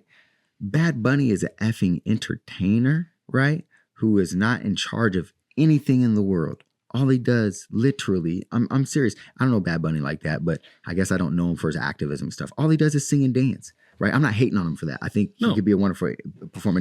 But I'm trying to say, people were more upset at a Bad Bunny performance and what he said than the president of the United States, like defacing Easter. Some people were, some people weren't. I mean, so a lot of the people that were okay with it, like, what I'm saying, didn't make a fuss over it, made a fuss over what's his name? Mr. Bunny. But who no, I don't speak Spanish. I was in the airport. Again, that came from all of this, I don't want to call it entertainment news alleged. And it's just like, when you go back to Bush and all that, as we were talking, we didn't have Twitter. We didn't have the only live feeds we had was if they got in front of the camera. Today, we have so many social media platforms that are live. Well, I guess put it like this. That is crazy. Biden, who I never voted for, didn't support, cannot tell you too many things that I liked about what Biden did, right? Bruh, he wasn't wilding on. He had the same social media access. You know what I'm saying? Like stuff. Nothing changed from 2000. What is it? 22 to 2020. I would be 2020, 2024. And like your access. I would bet you $100 right now on like air. He didn't do his social media. Yeah. Of course not. You're not supposed to. You're not supposed you're not supposed to do your social media. He never even knew it was out there until somebody asked him. You're not supposed to do your own social Trump's media. doing his social media in the middle of the night. And that's the dumbest and if you know what? I think it would be super, super okay. And I think it is super okay. But that's the personality. And that's why I think it proves how dangerous of a man he is to be in charge of anything other than his own private businesses. But to be in charge of the fate of my family, I think is utterly ridiculous when you can't even hold it together on Easter for a damn Easter post. Like that is utterly, when you think about the judgment of people, right?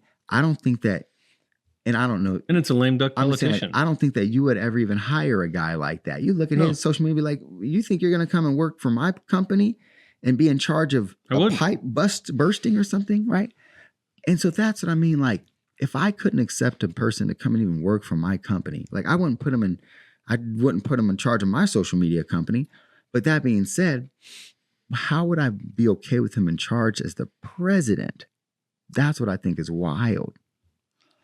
And it's tough for me because I haven't been okay with any president ever, but you know, you look which at is tough. you look at the I've never histories won. at the histories of so many of our presidents and our politicians in general. I mean, the one thing, Trump's a lame duck president. He knows it.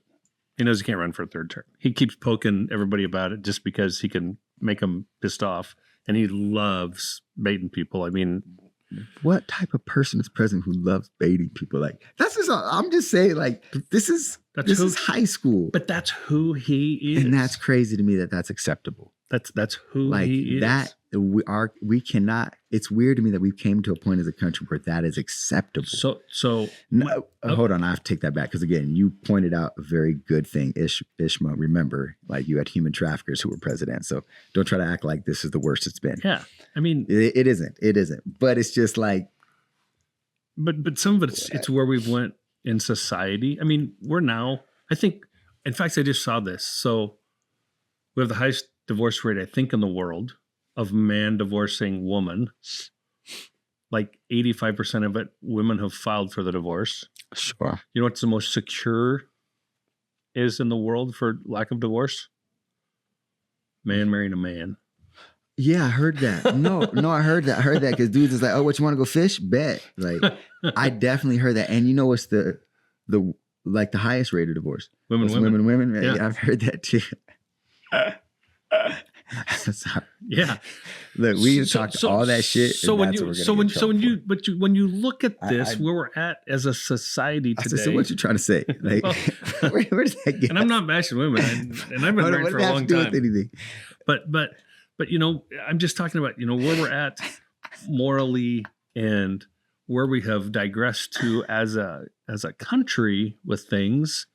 It's, Bruh. I mean, well, you look I at it don't like this. know. I You don't know, know. you look at it like this. So Trump, the first day he bombed and dropped, I don't know how many bombs. He's now surpassed Obama in bombs. By Did the he? way, Did he really? I think he's surpassed Obama in bombs now. Congratulations, Because Mr. Trump. Because he dumped a bunch of them, Wow. and I don't think it's done yet. 'cause Just in Iran, like Iran Yeah. was that many? yeah, Really? because if they don't Jeez Louise. if they don't come to the table, I think he's taking out their infrastructure. He's taking out their bridges. Their Well, doesn't oil. he? I mean, we're about to see, but I heard that they got some cards, and he always plays like nobody else has cards, but they do have some cards. I hope it goes for the best because I mean, I the don't other want part- anything bad. well, to because happen. I mean, things bad have already happened. Excuse Yeah, me. and it's I don't gonna want get- more bad to happen. and it's going to get worse. It doesn't have to though. It doesn't No. have to. It doesn't have to. I mean, if I think no matter how bad I would want to not concede being this far down the path and say, no, I won't do a nuclear weapon and to kill that, I would rather do that than see my country suffer for 10 years setback. We start taking out infrastructure, bridges, power plants. Yeah. I mean, you turn them back to the 18th century. That's So bad. again, I know, and they're saying that, look, we got some cards, and I think they may have some cards. But that being said, again, and you know what? I would think bet they've got some dirty bombs they can drop on Israel. I think they said they got some more cards than that because they really holding some real cards to the world's economy.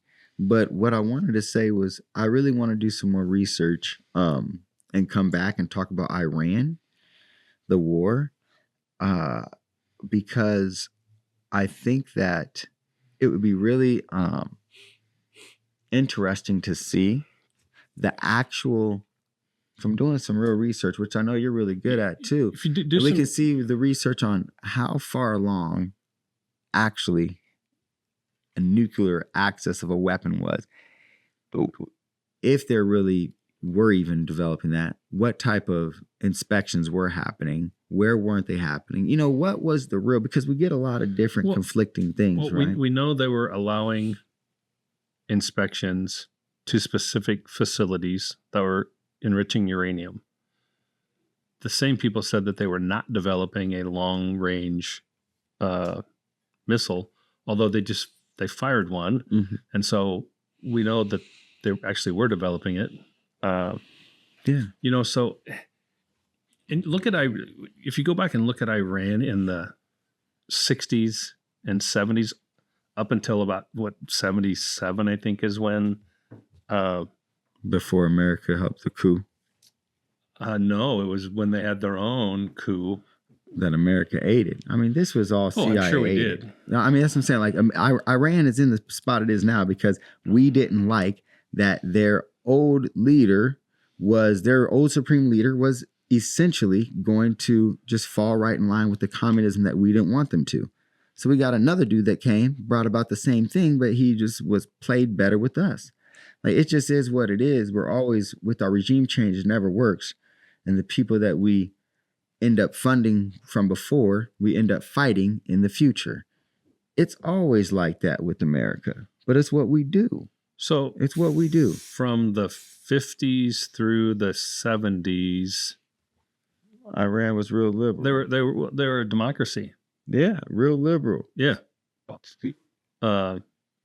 they were not playing the way that we wanted them to play, because they were going into nationalizing their oil, nationalizing their things, and they weren't going to play how we wanted them to play, basically giving it away to the Western market. As soon as someone wants to nationalize their own and not play exactly how we want someone else to play with their own resources, we have a problem with it. And I understand when it comes to conquest, right? You want to control all the resources. Yeah. You want to do what it is. Which is probably why we've got 800 bases, no doubt. Which I get the conquest thing. Now, again, doesn't make it right. I don't believe it does. But a lot of people, now here's what I always fall back on, Pops.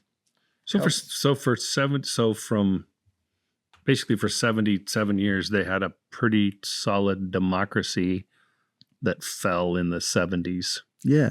Yeah, like, I think a lot of people understand that, but here's where I get to.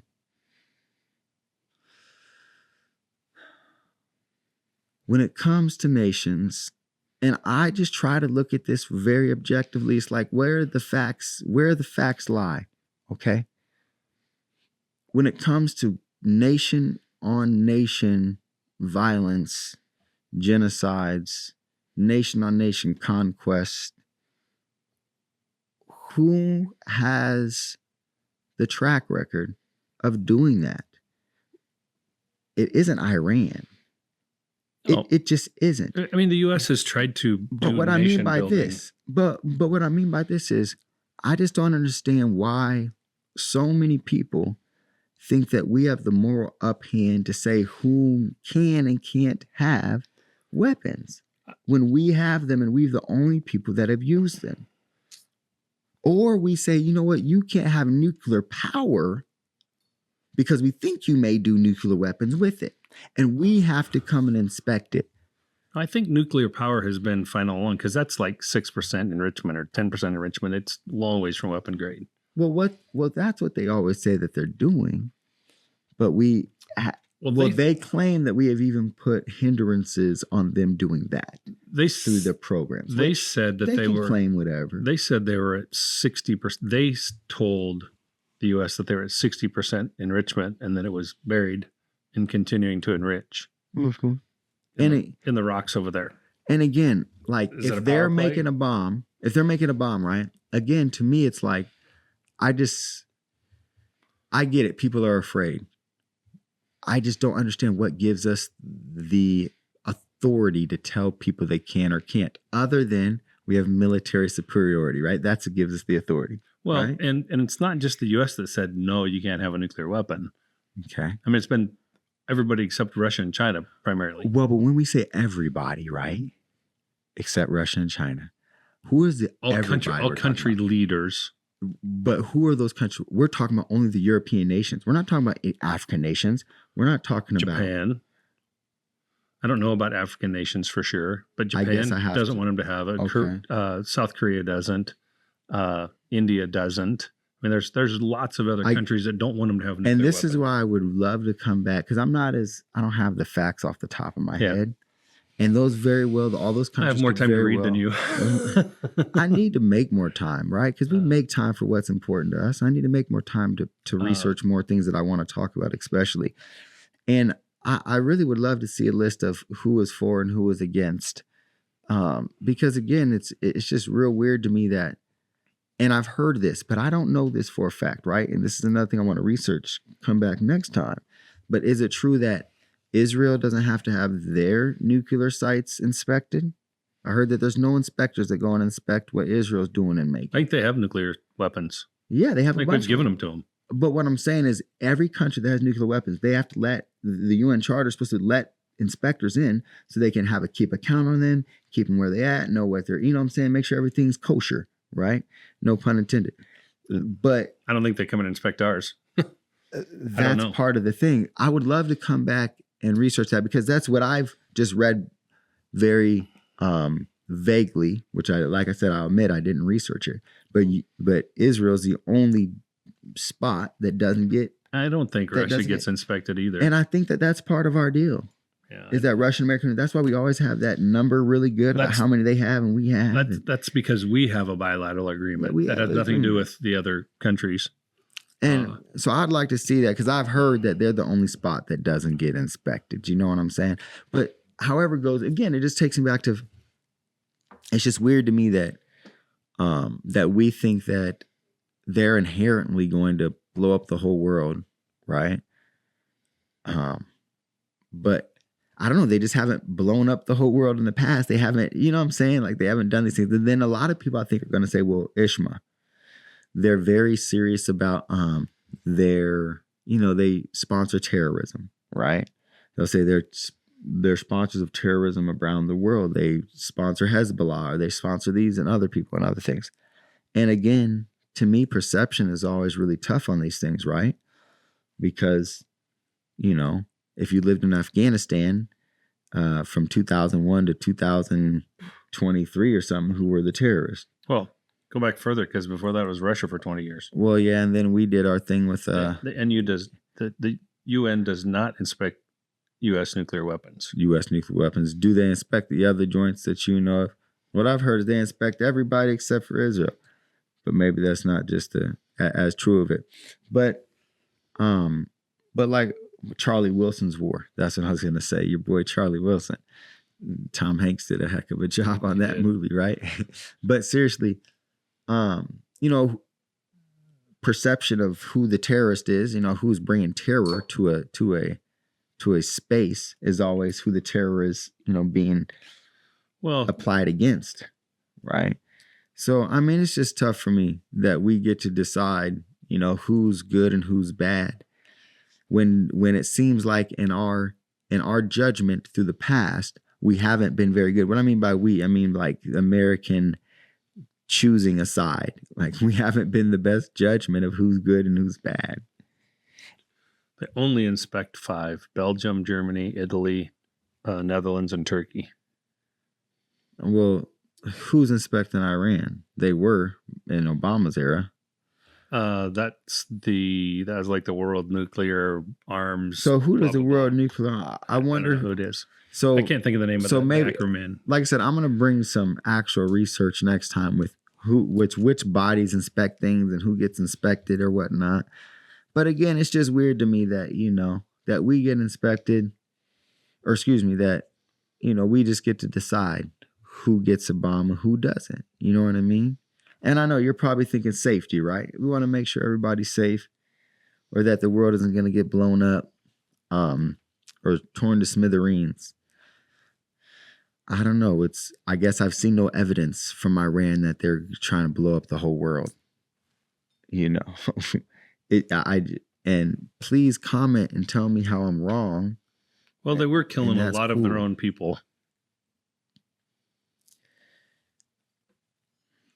That were protesting. If we did that in this country, it's the International Atomic Energy Agency is the primary agency going tough. And I mean, and they're the nuclear watchdog that work under the UN framework. Under the UN framework.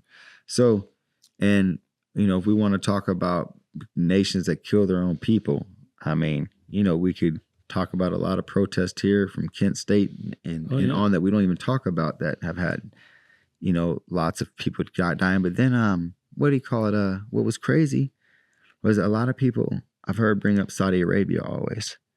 They say, okay, well, if we're talking about, they're killing their own people, or they're very unjust, or they have these societies that are archaic or something like that, or very, not anti-women, whatever. Yep. Then it's like, well, how come we ain't going after Saudi Arabia, right? Where's the beef with Saudi Arabia? Oh, how about who's sponsoring terrorism? What we want to call terrorism? Saudi Arabia. They're like the biggest sponsors of terror, right? I don't know, man. It's just, I do know. It's hypocrisy. It's hypocrisy. It's as much hypocrisy as Kristi Noem's husband. Who knows? Who knows? Circle, who knows who? Came back. Hey. Who knows who? I mean, so on the Trump, Kristi Noem. on the Trump, I don't want to say bashing because that's bad. The one thing that I do want Trump to try really hard to get pushed through in this next, what has he got? 30 months, 30 months, is term limits on Senate and Congress federally. There's a lot of old people still it's not just about old people, man. It's just a lot of like career politicians, right? It was never, I don't think our founding fathers ever intended me to be in the Senate. Well, they never intended it to be a career. You look back at the history of our country, there were all people that basically had retired from work, and then they're trying to help the country. They'd already done their portion. Now they're trying to give back to the country. Now we have really young people getting in there, and they're there for 40, 50, 60 years. I mean, I dig it, man. Like, you got the Nancys and the Mitches and the, that have been in there forever. Chuck Grassley from just Iowa. Eating money, right? They're just in there just eating it. I get it. Like, don't get me wrong. I definitely get it. But I think we need term limits horribly bad. If we have them for the presidency, which is the right thing. I also think that Senate should get paid minimum wage. Well, I do. I think that, the House and the Senate, y'all get paid minimum wage. You get an apartment in D.C. like a dormitory. If you like to be in D.C., get a dormitory. Like we got the D.C. dormitory, fam. It's like you just can't get rich doing this. And if you want to serve the people for real, you're trying to make your country a better place, then you don't need more than minimum wage. Or we could say it like this. Maybe not minimum wage. Okay, bet. Average teacher salary. Yeah. Average teacher salary. What is that? Like maybe 50 50? And they're average first year teacher salary. Is that a 50? I don't know what it is. Something like that. 50, something around 60. 50. You know what I'm saying? And they should have the same government retirement as we have. They should pay into Social Security. They should draw Social Security. They should pay into Medicare. They should draw Medicare. And the type of health care you get should be in line with whatever they give in the public school teachers in D.C. No. Well, is that good? That's probably way too good. Not union. No, I think they should have to live on the public school teachers in Nebraska. Whatever they give them. They should have to. They should have to use Medicare, Medicaid, like the VA hospital. Like if you get in trouble, you need to go to the VA. Yeah, I dig that. So you better make sure your VA is good if you're going to be going there, right? No, I like that. But that alone might be term limits. No, because most of them are already wealthy. People. Well, but a lot of them are already super wealthy. And you have to live in the dorms. Like, so too, here's the thing too. If you're in DC, right, shouldn't you be in DC like 70% of the time at least or something? You know what I mean though? Yeah. Or there should be an attendance to roll call to your voting. Like you have to vote 80% of the time or you're gone. Like in any 3 month span, you don't vote 80% of the time, you're done. Yeah. And I also think that, I think they should pay them by the hour. I like that. And they have to put in a minimum. Clock in, damn it. And they have to put in a minimum of 2,080 hours a year, just like a regular full-time employee. Wow. See, that's good stuff. See, this might be the most dangerous podcast we've done yet. They don't want those ideas. We're either going to get a lot of haters or a lot of lovers. I don't know what it is, but it's okay. But I'm just saying, this is the type of stuff that they try to suicide you for because that's some good information. If all them senators can't get rich more. And you gotta, what about this? Do you think they shouldn't be able to trade while they're in office? No. Isn't that kind of wild? That you can trade while you can make policy on it? Well, it should all be in a blind trust for them and their family, their immediate family. It's like if I'm a college coach I can't bet on basketball. Nope. Like, why can I be a senator and play the stock market when I can? We're not supposed to bet on basketball. But you know, it just no. I don't think they should be able to trade stocks. I think any business they own, they should be able to keep. They ought to put them in a blind trust. Yeah. And just be, you know, it's remove themselves from it. Remove themselves to it. No, 100%. Now that's what. Now this sounds a lot. Now I'm getting kind of anti capitalism, right? Because I'm like, hold on, should they even be able to like sell shirts when they're in the presidency? Like, so when you're in the presidency, right? Should I be able to sell merch? No. Because I'm the type of person, I'm gonna keep it real. If I was a president, I'd be selling merch. Right? Okay. I'd have a slogan. You can't sell the merch. Your blind trust can do it. Your blind trust can do marketing things, but you can have zero input on it. But I can't. I dig it. You can have zero input on it. Now your blind trust can do that. Yeah. But I just can't be all up in the videos. Your kids can't sell paintings. Right. I mean, I'm just saying, like, people getting filthy rich. Now, okay, once you get done with being president, you can get the book deal, though. Yep. Is that cool? Yeah. You can get the book deal. Once you're out of it, you can get the book deal. Get the library named after you. You know, Bill and Hillary both did their memoirs, got paid millions and millions of dollars for it. But if you should go back and look at how many times they've testified that they couldn't remember anything, but they could remember the shit for their memoirs. Ghost Riders, man. Come on, you know those Ghost Riders. Well, but somebody had to give them something. You know, Ghost Riders, you're right. Let's just make it all up. Man, you know, Hillary Clinton, she's probably about the person that I like. It's weird because I shouldn't hold any type of really disdain for people in my heart, but I really just don't like that woman. She's evil. You know, I really believe, though, and I've seen it. Like, when I seen the interview, I don't know if you've seen the interview. Have you seen the interview where she's talking about how she let off that child rapist, how she found the technicality and got him off even though there was the forensic evidence of it? I don't know if you've seen that. Yep, man. I have. Oh, man. And the way she laughed about that, you know? She's evil. But like I'm saying, like, I don't like any of, like, all those people I think are on the same level of evil. Like, I truly do believe that. But that being said, like, the way I got to hear her talking about it, right, was like, I mean, the other wild. The other qualifier, if I could just go crazy, the other qualifier I would do is you can't hold a law degree and be in politics. Can't hold a law degree in politics? Why not? Well, because I don't want things written legalese. I want things written where you and I can read it and understand it.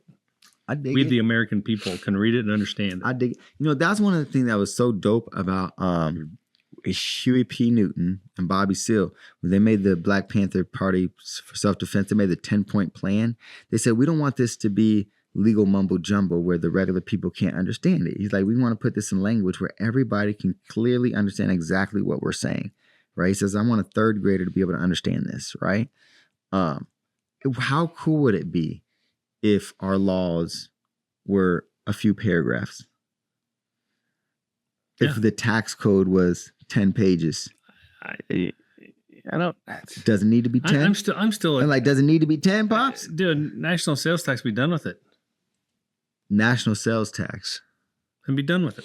Just let it, it's like, you're talking about, like, no matter any time you make a transaction, you pay a national sales tax. Yep. And then you're done with federal income tax. Yep. That's what you're saying. Federal, state, all of it. It's done. What happens to property tax? No more. Everything done. Everything's done. Off of just a national sales tax. Yep. So you get a state tax, state sales tax, a local sales tax, and a national? You get a national sales tax, and they figure out how to divide that up. Really? Wow, that's dope. How much percent? Doesn't matter. I mean, like, what are you thinking? It's probably got to be 20 or 25%. And then you pay nothing else, though. Now, Correct. they would say that that's going to be a little bit discriminatory towards people who don't own land or homes. What a great incentive to. I feel look. If you don't own land, do you get a little less amount that you have to get for sales tax? No. It's a national consumption tax, period. Just boom, just bang, bang. And you can put keep all of your receipts because you can apply for a refund if you don't make X amount of dollars. Sure. And doesn't matter, is there any cap on that? Like, you buy something for $3 million. No, there's still no the cap. 20. Still Yeah. the 20. There's no accelerated depreciation. There's none. It's simple. There's no tax code. Bam. Just 20%. There's a form to fill out. Tell us what you feel about this. Okay, say it again, Pops. Well, just a national sales tax. One time you're going to pay it. They figure out this much is going to go to the federal government. This is going to go to the state. This will go to municipalities. Boom, that's it. Everybody's paying the same thing. Over. If you're making less than X, you have to hang on to your receipts to file them in so you get a refund. Bam. Now peep this. Do you think the country would bring in more revenue that way? Oh, you can do the math so the revenue is the same or more. Look at the savings that most people would have from just filing their taxes and the work of just filing their taxes. Sure. 100%. I don't know what we're going to do with all these CPAs that don't have jobs. They'll figure something out. Yeah. No, I dig it though. I know what you're saying. Now the other thing to it is, when it comes to everyone paying the same thing, I guess what I'm saying is, like, I feel like in our type of consumption style culture we have, you would end up maybe making double the dang revenue. Well, that's why you got to do the math on what it is, because, all of a sudden now it's not. But what I'm saying is, I would just think billionaires and millionaires would pay more. Oh, absolutely. You know what I'm saying? Because they buy a lot of shit, and so now they're paying more. Well, now they're buying shit and they're buying it to their business and they're depreciating it to avoid taxes and jets and stuff. Yeah. No, man, you're going to pay a consumption tax on all of it. Just buy and pay it. Now, how sweet is it, right? How sweet is it to like get a $10,000 commission and not give 20% to the government? That feels pretty good. Or to not give what percent to the government? 20% to the government right away. Before that's federal, and then you got 6.5% right. state, and then you got FICA on it, and you've got Medicare. 20% right away before you see anything. Like, you're right. You're it doesn't right. quit there. See, you're right, and I think that's what a lot of people do, to be honest, too. Right? Like they only calculate part of the tax they're paying, so you're not even as mad as you should be. Right? Like I think that's how they get a lot of people. Rarely do people. So a friend of mine told me this a long time ago. If every employee, when they got their check every week, every 2 weeks, every month, whatever it was, they got that check grossed, and then they immediately had to sit down and write checks to the state, to the federal, Social Security Administration. They had to write all those checks themselves. Yeah. This shit would change quick. You're right. No, I remember you said that, and that's huge. Because people just look at what their net is. Sure. They don't look at what their gross is. Sure. No, they don't see like, oh, I'm giving away this much. No, 100%. And that's why they said the best way for you to, like they say most people, the only way you'll ever save or invest is if it's automatic. Like you already have your account to where every time I get paid, $200, whatever goes off to my investment account, $100 goes to my savings or whatever, like every time. Otherwise, they're like, we're so trained into that, right? With just how they take our taxes right away. Because you got to treat your investments like a tax. Like most people don't they don't bucket, this is what I need, and this is something that would be nice to have. Everything's over here in a need. Yeah. I need this new leather furniture. Yeah. You don't need. I dig it. See, I have a hard time. But to me, it's one time, like on cars. Yeah. First person that buys a car, they're paying the tax. Second person doesn't pay any. House. New house, you're paying it. You're not paying it on the second house. And some of those could be spread out over some time, because they're really large purchases and your income is X. But if your income's But that just gets put on your mortgage or what? Yeah. Basically, like that's part of the loan deal. So it's like you do, just for easy math, you do $100,000 house, then you're gonna pay $20K in tax, but you're just gonna basically do a loan for $120K, give $20K to the government, and now you're on a cracking. Yep. But that's it. No more property tax. None of that bull crap. So that's part of the problem is you never know when you're done. Like you never. What can do we budget. really own? Right there it is. Well, not only what do you own, but also like what do you really owe? Yeah. Right? Because it's like, okay, I bought this. No, you didn't. Because you have to continue to pay this. So they're gonna put your stuff on auction, right? So it's like you're right. You never actually own it. You never own property. You know what? My man, goodness, was it Bounty Hunter or was it It was one of these dope original like reggae/dancehall artists, and he was talking about how we've been brainwashed into never owning things. So he says, like, for example, and it's cool because he has the real rough patois accent, so it's just cool to listen to. And he's like, we've been, he's like, when I was growing up, we had a real record. We had a real record for your CD, or excuse me, for your music. So if you bought something, you bought this record, you own it, you play the record, whatever you want, you hear the record. He said, then we moved to the tape. And I was like, okay, it's a tape. We moved to CD, and it's like, whatever. We still have a physical thing. I didn't care. You had a physical thing, you bought it, it's yours. You make this exchange. He says, now, he's like, the movie's in the blood clot cloud, right? It's in the cloud. He's like, so now it's in the cloud. You never own it. Wait, you buy, every month you pay a subscription. He says, your phone go off and you no longer have your music. You never own that music anymore. Even if you download it, once you don't pay your subscription, you can't access it anymore. Yep. So you never own the music anymore. So he's like, we've been brainwashed into paying a fee monthly, a subscription for something we never actually own, right? And I mean, that is scary to be the norm for the next generation, where they're okay with never owning something. Now, I know we've done it gradually through property taxes and through these other things, and I feel like it's just ramping up. Well, right? You don't own a movie. Like, my kids will never own a movie. Well, the problem is, even if we talk about property taxes, probably, let's just look at Nebraska. I bet 90% of the people in Nebraska don't even know how much their property taxes are because they're baked into their escrow, because they don't own their home, and they escrow their insurance and they escrow their property tax. So they don't even really look at it. I've been at the other end. I guess I had one mortgage that it was baked in. It was part of it because I didn't have enough down payment to take it out of it. Since then, I wanted to put enough down to where I paid the property taxes. I challenged the property taxes. Mm-hmm. I wanted that to be on my shoulders. Yeah. But I would bet 90% of the people don't even know what that is. They don't. Yeah. And I mean, we know only because it felt like when we were living in before, like Cass County sent us a thing saying, hey, your property taxes raised this much. And that's how we were like, oh, hold on. Wait, we want to go protest this. No, you got a thing in the mail that said that your evaluation went up this much. Yes. And so now your property taxes are going to be this. Projected to maybe be this. Yes. We don't know for sure. Yeah. Because we haven't billed you yet. Yeah. And you don't know until after they bill you what it exactly is. Yeah.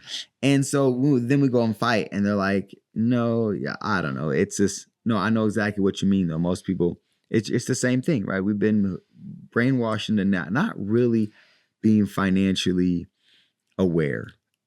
How many people, again, I would say that 85, 90% of Nebraskans buy their car based on how much the monthly payment is. Yeah, that's crazy. Because that's how they started selling them too. Wow. I mean, what that's all the advertisement is like, for $454 a month or $450 a month. You can lease this car. Yeah, oh my gosh. We're shit. Bro. So you never own that, and you're always renting a car. You're essentially always renting. It's just like I've just never been my new vehicle. good. I think after 1 year, I've got that really cool where it drives itself autonomously. Yeah. After a year, I have to start paying, I think it's $60 a month to have that. I'm not going to have it. Wow. I'm not going to pay a script for that. Jeez. I can still drive just fine. They hit you like that for the 60 of me. Gosh. But I wonder what other features go away with that too. I wonder if it's a couple other We'll find things. out. I'm not paying it. But here's the thing, that's principle, because you could pay it easily. Like that's not putting a dent in anything that you're ever thinking about, but it's just the principle to you. Well, it's a principle, and it would be a want. It's not in the need column. Oh, Pops, come on now. It's in the want. It's not in the need column. I don't need it. I can still drive just fine. Okay.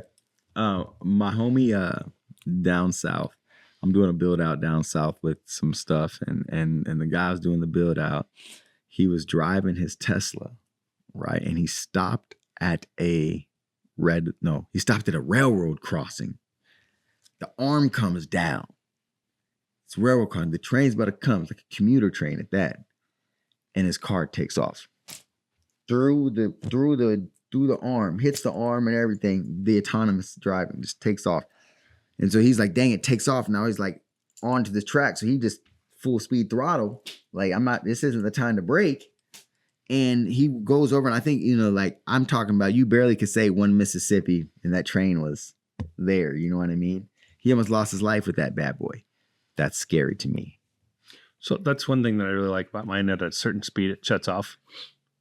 You get below 10 mile an hour, or maybe it's 20 mile an hour, it shuts off just like your cruise control. Yeah.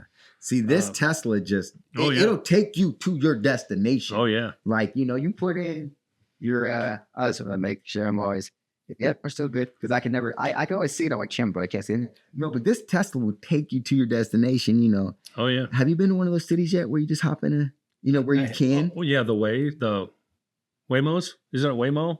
I don't know what it's called. I've just been seeing people in a car that drives them. I mean, I've seen them. I've never been in one, but I've seen them. So they say Tesla. San Francisco, they were all over. Okay, they say Tesla is like taking over the market in that, and it's going to be like all the new, they're saying Uber is going to be no more. It's all going to be this Tesla self-driving autonomous joints. I think it's Waymo. And these are just these people like, I watched that Diary of a CEO podcast, and this dude talks to all the people that are supposed to be in the know, And they're saying that's why they want to hold on to Tesla, because they said that, that self-driving stuff in the next 10 years they're saying is going to be it. Yeah, Waymo, that's Google's self-driving. Yeah. So they say that Tesla's joint is going to be just out of this world. And you know how Elon does it? Like, I don't know, man. It's hard to see that guy losing at something. Well, everybody thinks that's weird. Everybody thinks that Elon Musk is in the electric vehicle business. Okay. He's in the electric vehicle business for data. Sure. You drive a Tesla, he knows where you go shop at. He knows everything about that. Same reason why Google has partnered with General Motors. Google's capturing all that data, all that information. So it's a data that he's really getting out of his electric vehicles. Sure. I mean, he's making money doing it too. 100%. But people are buying that information. That's important in consumer information. No, 100% it is. And I think it's just wild. Like, I don't know, they talk about how right now, if your Uber drive takes you $10, the self-drive Tesla Uber drive is going to take you like $2. Yeah. That's going to be pretty cool. But it's for the data. But yeah, I feel it. I'm just saying like how cool it is. Like it's gonna close that transportation gap even more. I feel like for people when it comes to, who can afford to get places, right? Like it'll close that gap, which is kind of exciting. I don't think it changes. It may hurt the environment, but because it's not going to change that. Oh, but it definitely puts more cars on the road. But it will definitely. Well, I think it eventually. I think it'll put more autonomous cars on and less total cars on there. Because all of a sudden now if you look at the value of owning in a large market already, which is outrageous. Yeah. Parking and everything else. Insurance and whatever. If you can buy a subscription and these are your hours when you can call one anytime and they're going to be there within 15 minutes, why would you own a car? Oh yeah. I mean, I could see you being able to buy a subscription for like $100 a month or something. Yeah. To get so many miles, to get like 400 miles. Because they're saying like you can get 25 cents a mile. It's no. So that's 400 miles for $100. It's no different than leasing a jet, buying executive jet time. Sure. I mean, it's a little different socioeconomic bracket, but it is. But I mean, the concept's the same. I mean, the concept's the same. No, but definitely. But I'm excited for that. I think that's going to be pretty cool. But am I going to trust a car to drive me around? Not initially. You're going to be a little paranoid about it, but eventually it'll just be second nature and things. Because it's so cool. I'm not going to lie to just. What do you think people felt about cruise control when it first came out? Right. Or intermittent windshield wipers. Oh, that's great. I mean, it's just like getting on a plane or whatever. I get it. You look at those changes. I mean, my dad talked about the first time we got cruise control, it was like really cool. Yeah. I didn't trust it real well, but it was really cool. Sure. And then it becomes second nature. You get in, you roll down the road, you hit the button, and it just does its thing. No, I definitely dig it. It's just and things in my lifetime definitely I've saw change and happen, right? Like I saw the internet happen, which is really cool, right? And the phones and those things, I guess. But I mean, it's different. I don't know. I guess there's nothing bigger than the internet. AI, I guess. I mean, but that's part of the internet. But there's nothing bigger than I think. I mean, but AI, I don't know, man. Yeah, the internet has to be the biggest thing. Yeah, there's nothing bigger than the internet. Currently, Yeah, I mean, yeah, but I mean, AI where it's going. I mean, yeah, I mean, it's pretty good. when we moved, no, we had it in Columbus. I had dial-up, Sure, AOL account. sure. Oh yeah, it can't. You got to put in a little CD disc first to get your minutes going and popping. I dig it. I remember the first internets. Not, I don't know. It's just wild where it's went. I bought the very first Pentium line of computers that came out. You know, they had 286s, 386s, and then they had like a 486 IBM type stuff and Windows Vet. And then they came out with this Pentium because it had more speed, more memory, more, stuff. And so I bought that and a dot matrix printer, and I shopped and shopped and shopped. And the best price I could find was at Sam's Club. We're living in Columbus at the time. So I drive to Grand Island to Sam's Club. How much was the printer? $5,000 for the printer and the computer. Was that for work? No, it was personal at that point. We did not have any Windows based. So you personally bought this computer for just the printer for $5,000? No, and the computer came with it. Computer and printer. But it was a for dot $5,000. matrix. It was a dot matrix. What does that mean? I have no freaking idea. So a dot matrix was, it had like a ribbon across it, and for it to print color, then it had to dot each of those. Now we use pixels. So wow. So you think of it back as an old pixel, but it had to strike every time. So it took it'd take 4 minutes to print something color. Sure. But that's cool because you actually could do it yourself. Now here's my other question. Did that come with a mouse, or did you have to code where you wanted to go? No, it had a mouse. It was a mouse. It was Windows. It was Windows driven. Okay, it was Windows driven. It was Windows. What's the difference between when it was Windows driven and before, when you just had a code to tell it to, like, I want to go left? Yeah, dot matrix. Dot matrix is dot matrix, or not dot matrix. God, what was it? Dot matrix was a printer. But you know what I'm talking about. I'll think of it. Oh yeah. To make it happen, you had to put in a whole bunch of commands. Then it would do something. Oh yeah. That was ridiculous. We had one of those in like shop class, and I was like, "How do people even compute? Like, what the hell is this?" Yeah. So you just think about how far it's came. I mean, no, it's redundant. It was a Windows because it was going. I mean, I could see business was going to be migrating that way. I wanted to be. So you weren't one of those guys that were ever falling, like, because every time I've ever known you, you always knew technology. You always knew it. You always were up on it. Tried to stay up on it. A lot of guys your age let it pass them. Like they didn't keep molding with it. And I mean, that had to be a huge advantage business wise. Well, so when I moved to Lincoln in the 90s, 95, 96, then we built the new store. I think we moved in 97 or 98. And I said to our CFO, I said, we need PCs on everybody's desk and thin clients. They need to all be able to do their own quotes. They need to be able to send and receive emails. That's where we're going. Mm-hmm. And so we did that. So we had our first network, which was the Lincoln store, Waverly, where our IT was, and our corporate office. Wow. And y'all could talk. That's probably revolutionary kind of at that 98, time. that's not that long ago. Wow. That's not that long ago compared to where we're at now.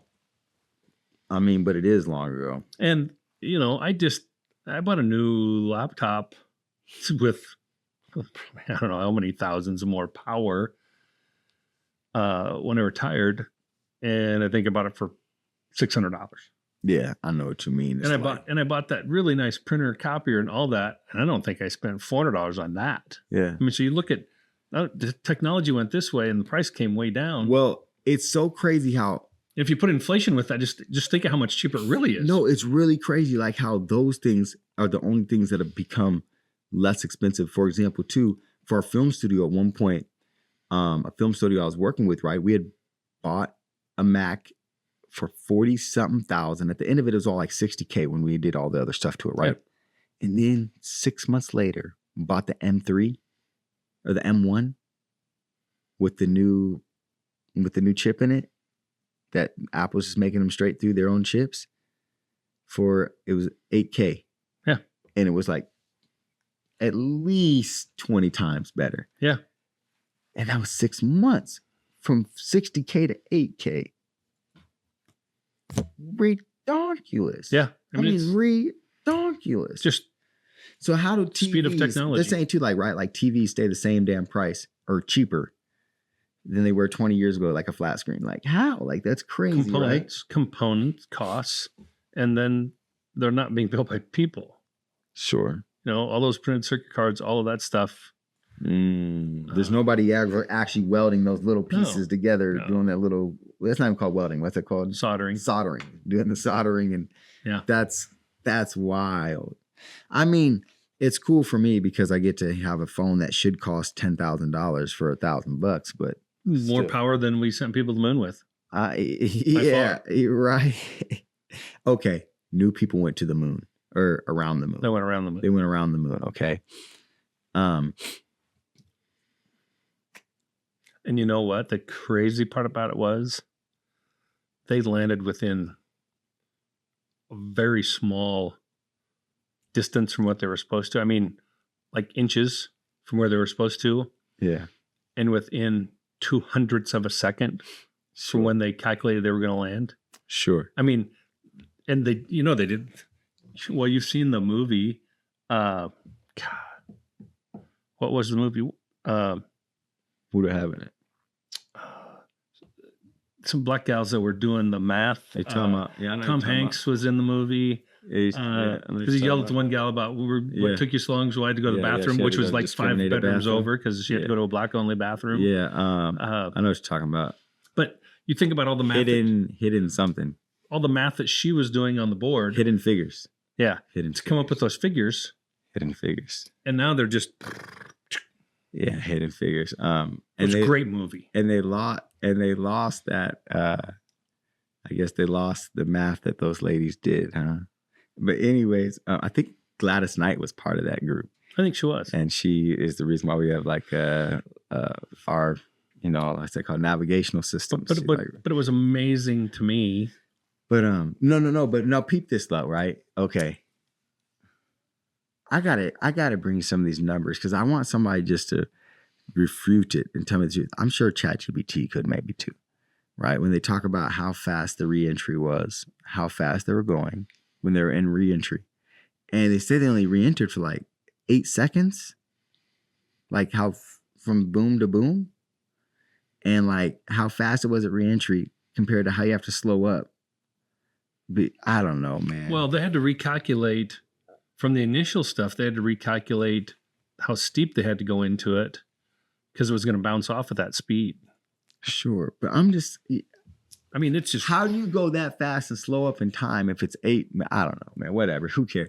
All I know is they did it and they came back physicist. safe. I'm not a physicist, but I know there's a lot of people. There's just I get the internet's bigger, right? So there's just so many people that refute that this is actually happening. You know what I mean? Like there's so many people that refute it. And I think the thing that bothers me is me going back and looking at like the first spacewalk footage. That bothers me. It just bothers me. Like, because like my mind is telling me as the common sense person is like, this isn't real, right? And then, but my conscience wants to be like, they wouldn't lie about that thing of a thing. And how, like, who has that type of bravado to lie about that big of a thing? And that many people. But I don't know. I mean, there's a lot of people. But when you look at the footage, do you know the spacewalk footage I'm talking about? Yeah. Oh, yeah. That doesn't look real.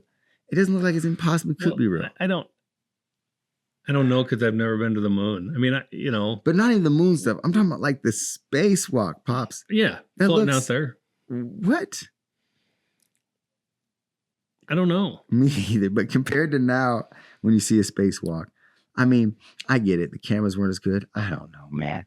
I know people think I'm stupid or crazy for questioning it. Well, but I guess I'm saying all the things that they've lied to us before about, right?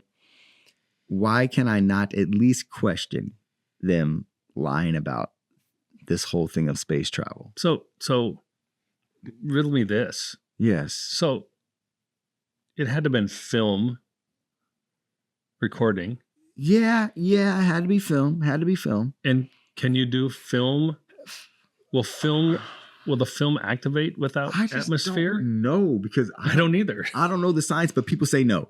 And not only that, then when they're coming back in, it gets damaged. And then there's so many different things about like why it shouldn't work, right? And I get it. And there's so many people that will refute it. It's but to me, common sense wise, in my heart, it doesn't feel right. It's no different than, to me, thinking back, when GPS first came out, which was 70s. Mm-hmm. They were using GPS. Okay. How could they do that? Oh, How did they know that? And now today, we have GPS on our phones, it's just second nature now. and it's within a few feet. Mm-hmm. And we're not getting the best of the best. No, of course not. Of course not. Of course not. Of course not. I definitely feel it. I definitely feel It's crazy. Now, do I think that it's plausible or possible? Of course, I think it's possible.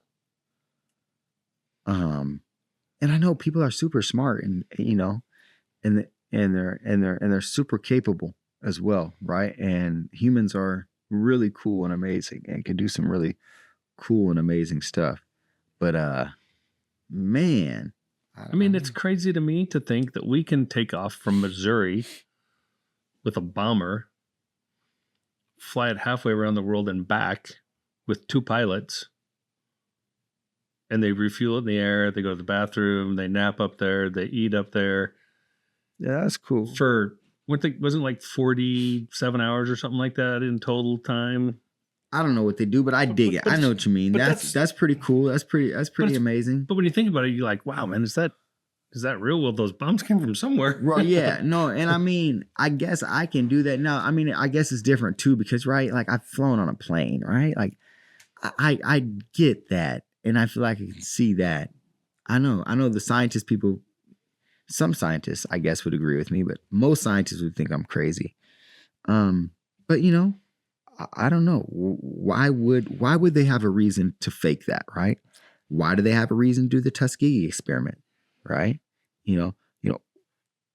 Why do they have? I could go on and on and on, right? But why do they have a reason to do these other things? Why do they hide Nazis in Argentina? Like why would you do Operation Mockingbird? Like these things are weird. Like why do they want JFK dead? Seriously though, like what I'm saying, it wasn't because of Maryland. We know that we didn't have a social moral compass. We're starting down that rabbit hole. but yeah, but it's real though, because but those are documented things. Yeah. Like like the FOIA request, like of the paperclip and the other things.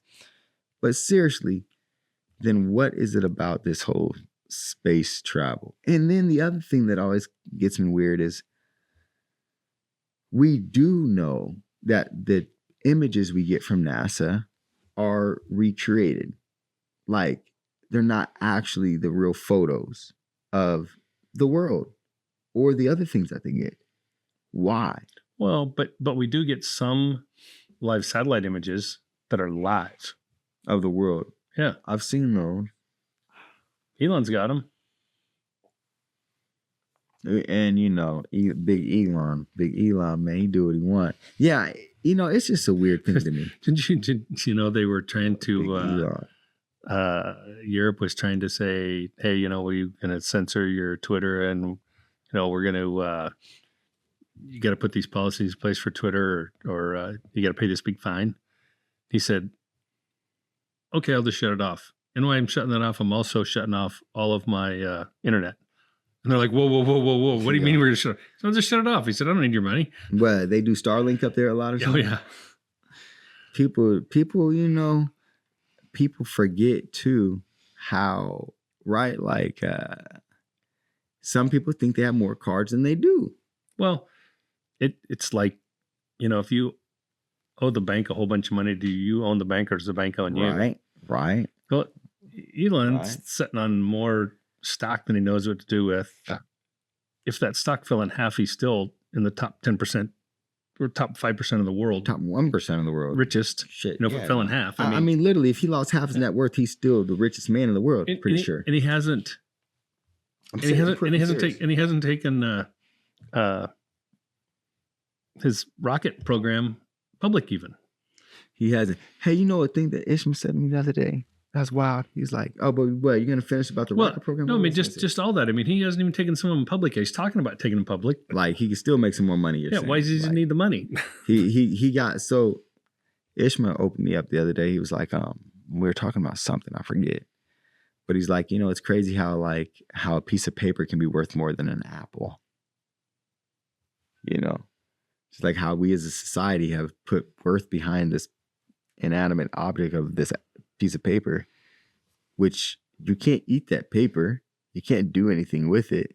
You can literally eat the apple. You can save the seed. You can regrow a tree. There's so much worth in an apple, but that the paper is worth more than the apple. It's really a human phenomenon, right? I don't know where I was going with that. I thought it's just a wild thought that he put out there. Yeah, but it's true, and that type of thinking is we need to get more mainstream. Mm-hmm. Because it's like, man, like we are just valuing really weird things, right? And then we have a society built on all just theory of worth, of value, because it can fall apart tomorrow if everybody just decides it's not worth anything anymore, right? Yeah. And then you have the physical things you have and your skills and all that. I get it, but I don't know. It was weird. It was something. Well, I mean, you think about what would be worse for a country or for the world, a nuclear bomb, or if electricity went away. Well, of course, the world right now needs electricity pretty darn bad. I mean, a nuclear bomb is going to kill however many people. Depends on where it hits. It's going to kill that many people. Whatever. Zero electricity for. I mean, everybody was on a ventilator or 6 or months. whatever. Yeah, no. 6 months, year. Every hospital is cooked. You have no water. In most cases, no, because you can't pump anything. You have no refrigeration. Because you can't. Our food supply is real trouble. Our water supply is real trouble. we playing with the wrong hand. Well, yeah, it's playing with the wrong hand. I mean, I didn't even take it to that extremities, but yeah, when you disrupt the whole global fuel supply, you're playing with fire. I mean, the oil supply is the oil supply. I mean, if we blew up all of those, I think we still got Venezuela, right? Well, I think but I'm talking about all of them. Everybody else over there just suffers. Yeah. Oh, well, regardless. Not just Iran. They're already suffering. I mean, not just Iran, the whole region. Well, see, but I think that volume would be replaced within months. Sure. It'd be a hard few months. Yeah, but it would be replaced within months. If you take out the electrical grid in a country, it's over. Well, our grid is just so darn vulnerable, right? Well, it's just super old, super dumb. We have what now? 90 years, 100 years of fossil fuel infrastructure. Which I'm not tripping on it because I'm just saying because like that's still what we have the most of, and which is I guess still the cheapest, right? So but I guess what I'm saying is like I've heard that like we're so vulnerable to like if you just take out like one of our grid centers, like half the country's gone or some crap. Not half. I mean, it depends on where it's at, and because it's a regional scenario, unless they get this electric impulse thing. Oh yeah, like an EMP or something. But like you and I are both standing here naked without oil. Mm-hmm. All of our clothes. Oh yeah. Well, no, hold on, pops. Like I got 100% cotton right here, and my box is 100% cotton. So there's no oil in it, but what machine made it? That's what you're going to like. Nobody hand sewn this one. No one hand sewn this one. I dig it. But I'm just saying, there's no polyesters in my joint right now. But my hat, I'm sure, has some polyester. I think your pants do too. No, these pants definitely do. You're right. But I said my boxers though. I said my boxers 100% cotton. But they don't move as well as the other ones either. But you think about that though. What is it? It's like 15% of barrel oil becomes gasoline. Yeah, 4% of it becomes diesel. I just saw that the other day of how many, like everything is oil, everything, like everything we're using. Plastics. Like this is, yes, it's all. Plastics. Even the coating of the paint over it is like, oh yeah. Yeah, no, everything, like our roads, every single thing of I dig it. I mean, we have 100 years worth of developing fossil fuels. Yeah. Yeah. I mean, it's never than, you look at coal, forever we thought, well, you can only burn this coal because you get the maximum out of this coal. Well, they've figured out how to burn all the coals and to maximize them. We ain't playing with technology. Yeah. I'm in it. I'm in it, man. But so, okay, let's, look, the NCAA championship happened. We had some stock in UConn. They almost got all the way. It was fun. Michigan went ahead. So Big Ten took the the NCAA football, the NCAA basketball, and they took another major one. The women's basketball. Women's basketball. Yeah, women's basketball. Did they take wrestling? Yeah, the Big Ten won wrestling. They took wrestling too. And I think, didn't they win? Didn't they win volleyball too? I don't know who won volleyball this year. Texas A&M? Texas A&M. Oh yeah, A&M did. A&M, SEC. Yep. SEC came out strong. But I mean, it was a fun round. It was a fun go on or whatnot.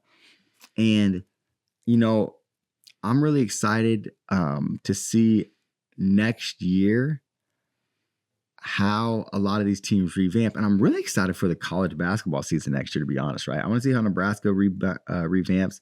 They got a good transfer coming in, didn't they? Get a couple good of transfer? them. They've lost a couple of them. It's just going to be interesting. Like, I couldn't believe that. What's his name? Burkett or whatever left.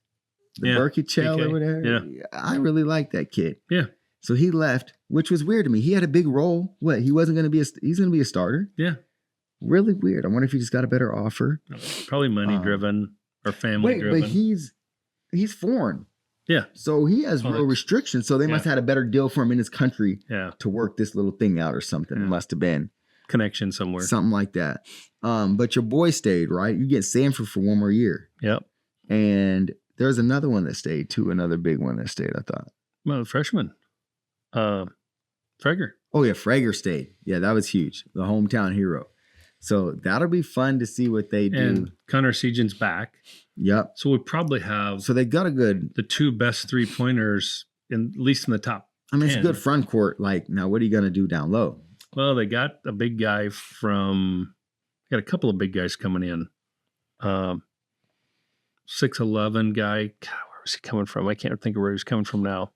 But did we get a down south guy? Was he coming from down south that time? And we got a couple other forwards coming in.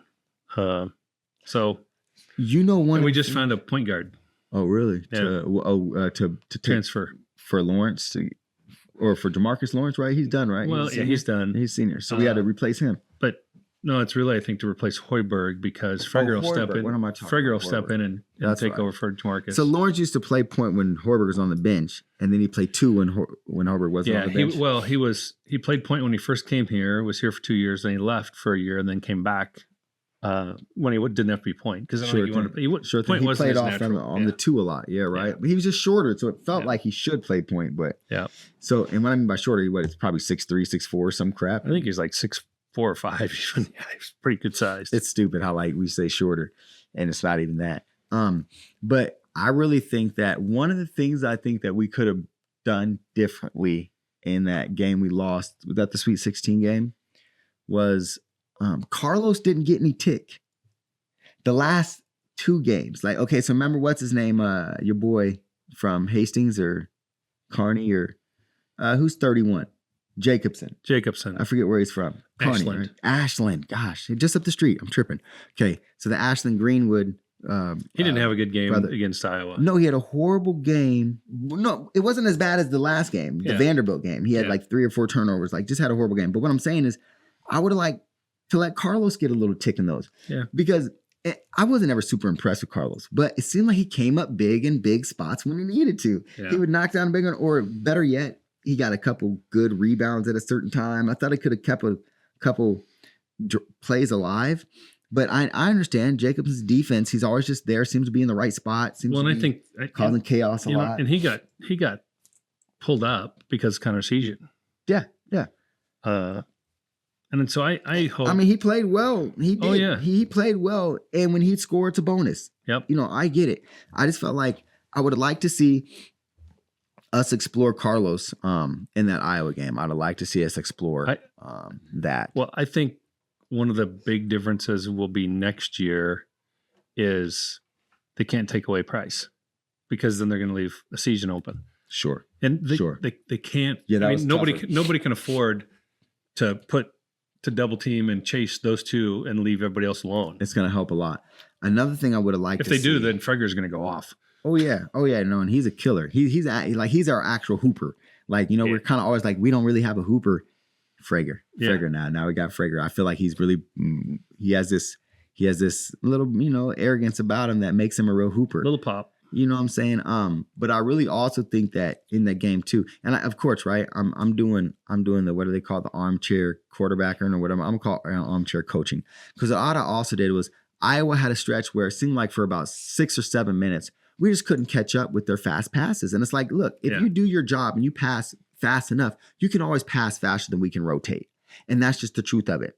Now, if we're going to keep chasing around guys trying to be on the rotator with the screens and the fast passes, at some point it's college basketball. You can switch and go 1-3-1. You can switch, go 2-3, and just zone them out of those fast passes a little bit. And then when we tried to go to the 1-3-1 twice during that game, they knocked down some threes on us.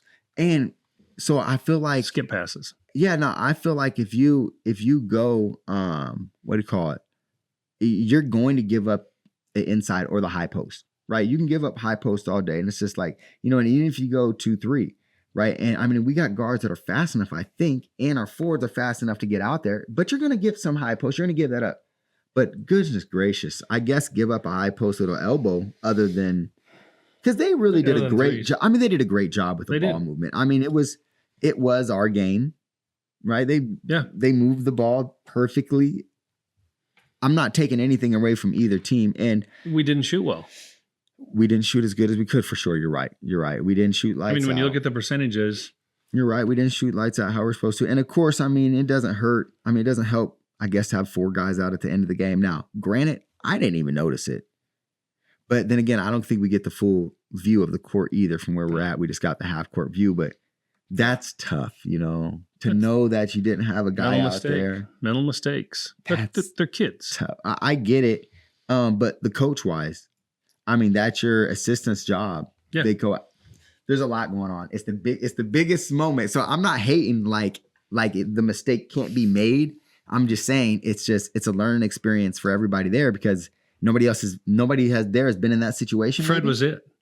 He's the only guy that's had any experience on that. Fred was the only guy that was in the Sweet 16, and I think that was as a player. There you go. So, I mean, he maybe was at Iowa State coaching. So that assistant has to, you got to count when you go. I mean, you're going out the huddle, you count. I mean, it just is what it is. And you shouldn't have to, but you do. We needed a TO. But you do. Yeah. Yeah, 100%. But you do. So I mean, it was fun, man. It was a fun season. How much fun was it to be at the Horseshoe watching that Vanderbilt game? It was. Oh man, it was an awesome season for a lot of teams. I mean, it was really awesome. It was really fun to watch college basketball this year. It's look, man. I know some people hate this NIL stuff, but the game is getting better, except for the travels. Except for the travels. Stop the traveling, please. Somebody call it travel. I will predict. Somebody call it travel. That within the next 3 years, if NIL and all of the stuff stays the same, we will have at least 25, if not 50, Division I athletic programs that file bankruptcy. Business is business goes. You know what I'm saying? Business is business goes. I can see it happening. Which will really change. I mean, if you take, it's just gonna make people's pockets get a little tighter, right? Well, or they gotta divvy out the money better. I mean, I don't know. Well, it seemed to be okay when the players weren't getting money. Right now, it won't be equitable. I guess what I'm saying is it worked when the money was all going somewhere else, or when it was under the table. It worked. wasn't as much money. Well, it It wasn't, wasn't as much money. and it wasn't accounted for coming out of the university and coming through the NIL Sure. portals and all that. Sure. I'm just saying the smart people can make it happen. Smart people can make it happen. Now, do we have some smart people? Some really good programs are going to be really good programs. Some, like in the Big Ten, I think Rutgers and Maryland, and I think there's another one. There's like 3 programs that they're like 70, 80, 90 million dollars in debt. Well, here's what also needs to happen, I think, right? Okay, this is athletics, okay? I don't like the super conferences personally. I've never been like, I'm not a big fan of the Big Ten having 85,000 teams in it, right? Like I'm okay with, okay, let's break off these conferences again and have these little mid-major conferences again. But what I'm saying is then they just compete against each other more, is what I'm saying. Like, Well, but the TV money isn't there then. I mean, the Big Ten pays out so much money because of the Big Ten Network, Big Ten Plus, and their TV contracts with the majors. So I guess what I'm saying is, and I've seen that money, right? But I think Nebraska gets like $25-30 million every year from the Big Ten. I did this. We did the money again, like the thing again, how much it was, and it's astronomical numbers. If anybody's going bankrupt, they're just managing the money wrong. Or they're not getting like, you know what enough. I mean? Bro? Like, you manage the money wrong, baby. But if you think about like it, Rutgers probably gets like 10 to 15 million from their Big Ten deal or something. Maybe they get 20. They're squandering their money. But if they're paying out 20 and they're not selling seats, but they're not filling their arena. But they're getting 20, right? And that's all I'm saying. Like, you're getting, I guess, like, do you need this 5-star or do you want this 5-star? I mean, you ain't got the money for them to need them. Well, and that's why their programs. I mean? That's why their programs suffering. And that's what I mean by, okay, well. So then it goes the other way. So I used to get 25,000 people for home games. Well, we're so bad now, only 5 show up. Well, you take 20,000 people out of Memorial Stadium. It's a good amount of money. Nebraska doesn't cash flow. It's a good amount of money each time. I mean, it's kind of like volleyball this next year for the Big Ten. Yeah. Nebraska is going to have 2 less home games because of the Big Ten tournament they're doing for volleyball. And that's a lot of money. Nah, but here's all. Are they going to get it made up? Here's they'll do some exhibitions or something, can't they? Before that, to make something pop. Well, it'll depend. I would bet that their Memorial Stadium exhibition. Their TV. Well, I would bet that their TV. Well, they're playing 2 games at Pinnacle for that reason. Sure. I would think that the TV contract for a Big Ten volleyball tournament will probably more than make that up. Supplement it. But I'm just saying, and I understand that, look, if do you want to be bankrupt? Or like what I'm saying is, if you go to smaller conferences again to where you have these, you're in the MAC instead, or you're in, bring back like the Big East, like, what I'm saying? Like, you're in these instead for these conferences. You don't travel from frickin' New York to California to go play a game. But you look at it look at a Rutgers, look at the University of Nebraska. Mm-hmm. Last season, not the season that we're just completing. This year we're just completing, but the season before that, 3 made money, or 2 made money. Mm-hmm. Basketball and football. Sure. Men's basketball and football. Yeah. That's out of... volleyball didn't make money? No. They did the year before because they had the big Memorial Stadium thing. Okay. So when you look at that... I know, they're funding the other programs. All the other sports that they're funding... No, I dig that completely. And 100% I agree with it. And I get what you're saying when it comes to that shortfall and what they're also paying for and losing those seats. But what I'm saying is, if you go to, for example, if Rutgers is now in the Big East, okay, and they're competitive in the Big East, and they actually have a chance to win their league, what does that do for ticket sales? I think it boosts them. You know what I'm saying? Your local team is good now. They're fun to watch. But the Big East doesn't pay $22 million out to each member. I dig it, but if it's that's why the Big East, most of the Big East, they don't have football, and they ran off to other places. So now the Big East changed into, what I'm saying, the different things. But what I'm saying is, because it helped them with Title IX. I dig it, but all I'm saying is, I think that football's like, people love football.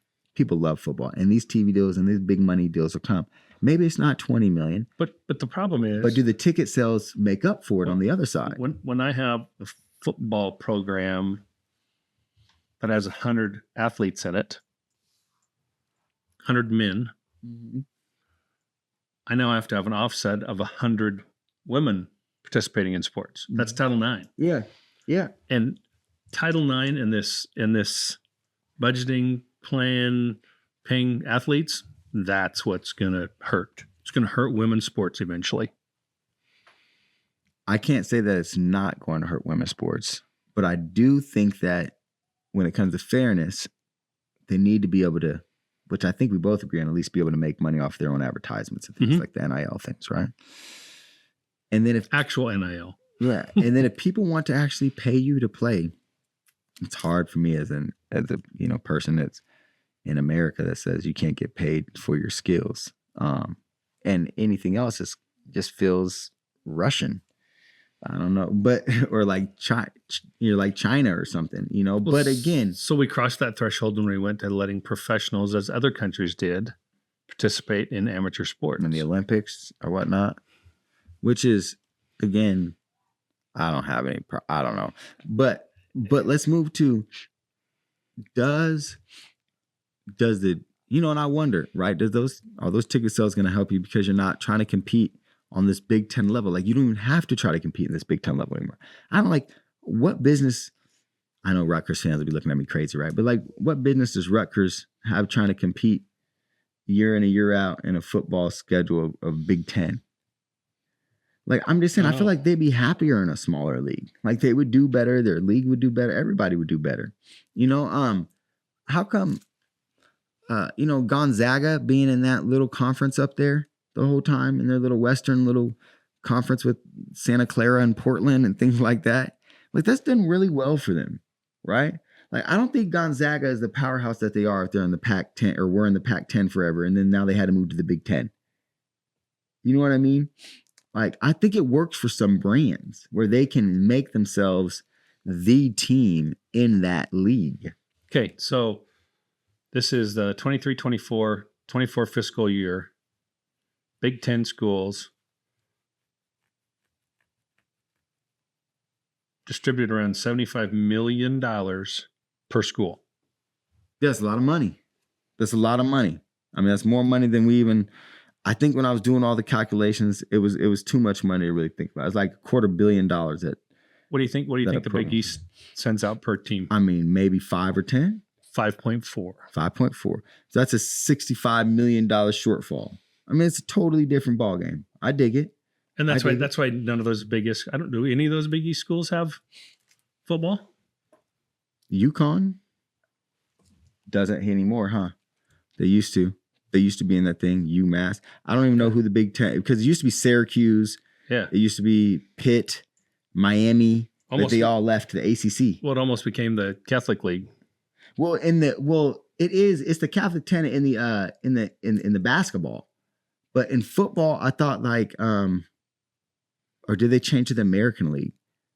I thought that Army plays in American League now. So does UConn and those other schools, UMass and stuff, huh?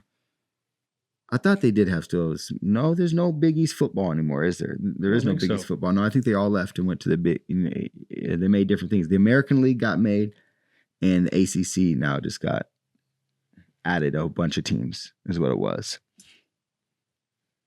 Because now it's Florida State. Yeah, the Big East went to just basketball. Yeah, and they took, like I said, Pitt went over to ACC, Syracuse went over to ACC, and like I said, the other teams went to the American Conference, I believe. Like West Virginia went to ACC.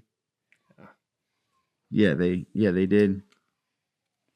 Yeah, even Miami was in Georgia Tech. Yeah. As I said, Miami, Georgia Tech.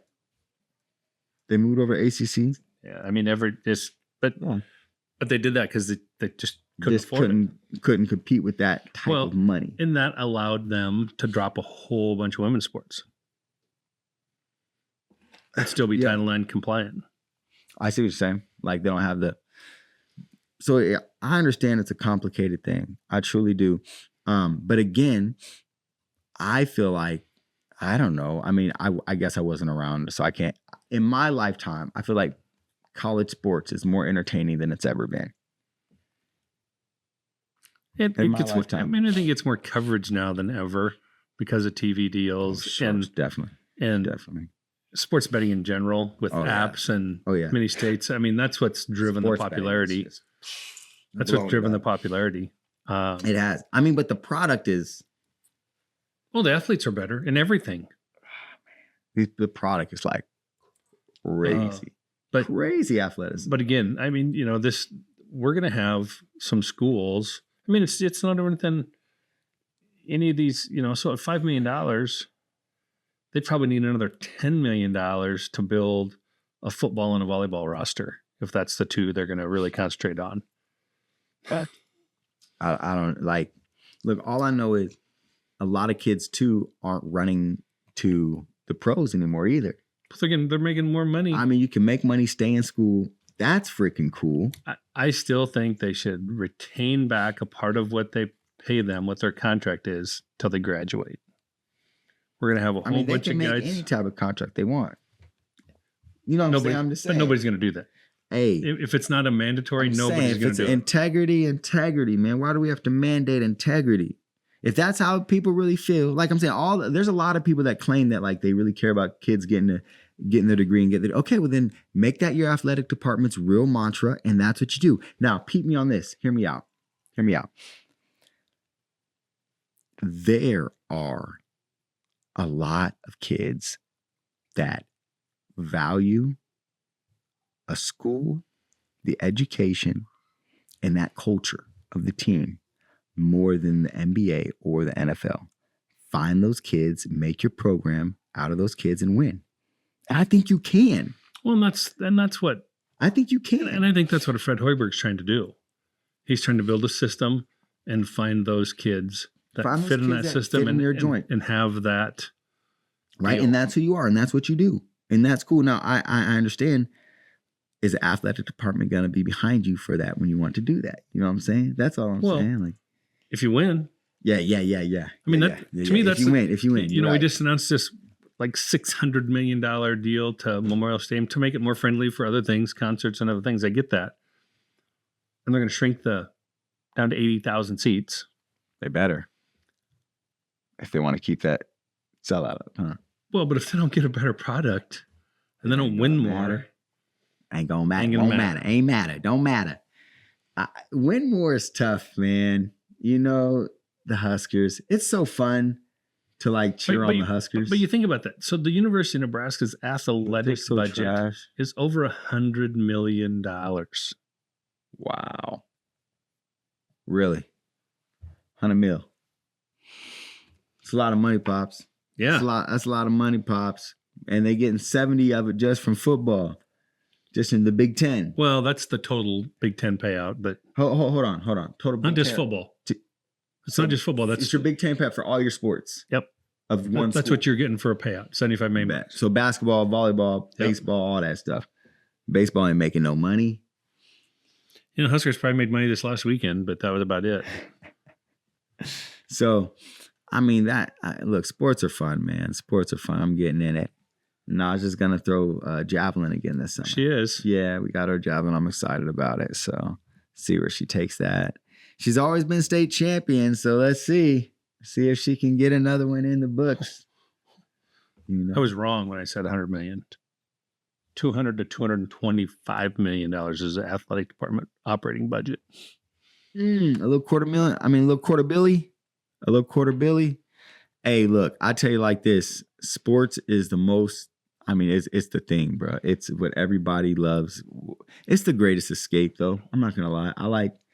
It's a better escape than even movies, because the movie you feel like is, you feel like the sports is authentic and genuine and not written. Like the fate isn't already decided. And that's why sports is so fun, right? It's that triumph. Yeah.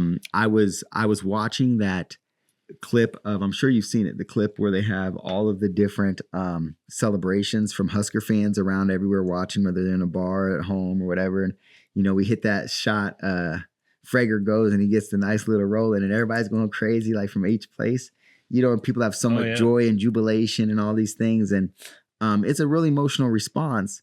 And it's just, it's kind of odd that a person making a ball into a hoop can get an emotional response from you either way. It's just a weird human phenomena. You know what I'm saying? That like you care about this game so much that it can make you You know what I mean? Like jump for joy. It's weird. This is interesting to me. So what do you suppose that the University of Nebraska spends for teams traveling meals? Teams travel and meals? Yep. Oh, goodness gracious. I don't think it's training table. I think that's just traveling food. But Wait, traveling meals or travel and meals? Like the flights It and says stuff. team travel and meals. Okay, team travel, 20 million. $23 million. Yep. Because they charter planes, right? Yeah. And they have big buses and they have big Well, and you're chartering coast to coast. See, and okay, so we just did this college tour trip that we're doing, right? For 7 days, whatever. We budgeted like $26,000 for 15 kids, 17 people total when you include the adults watching the teens. And that's flights on Allegiant Airlines, all the food and for 7 days, and hotels for 15 or for 17 people, right? A football team, traveling team, you're going to travel with what are you traveling with? 55? 50 on your travel roster? I think you come in with 50 or 55 on your travel roster, right? Is it less? Is it 40? No, I think it's more than that. I thought it was 50 or 50, or maybe 60 NFL. for travel. Yeah. NFL's a 50 man. I know, but college, you don't travel with that many, dude. You could check it real quick. How many? But whatever it is, let's just say it's 50, right? Like, I get it, right? I get it because you're really actually charting. These are kids that really need real meals. Yeah. I'm not saying we don't feed the kids good, but I'm just saying, and I'm talking about all the sports all around. I get it. That's a lot of money. I can see it piling up. Definitely see it piling It's up. big money. It's big money. And then you got all your coaches that got to go, your trainers. Yeah. Oh, man. Big expense, and we're willing to pay it. We're willing to pay it for sure. I mean, football is what pays all the bills. Football generates in excess of $51 million. I love football. I do too. Gosh, I love football. It's so weird that I love it too. Like, why? Like, what? It's this gladiator mentality. Yeah. That is, I think, built into our Western culture too, of just like. I think we should this protection of the quarterback thing has gotten too far in the NFL and too far in the. But we like the quarterback. I like them all. But we like the quarterback. I like them all. I want them all to be able to walk when they're 30.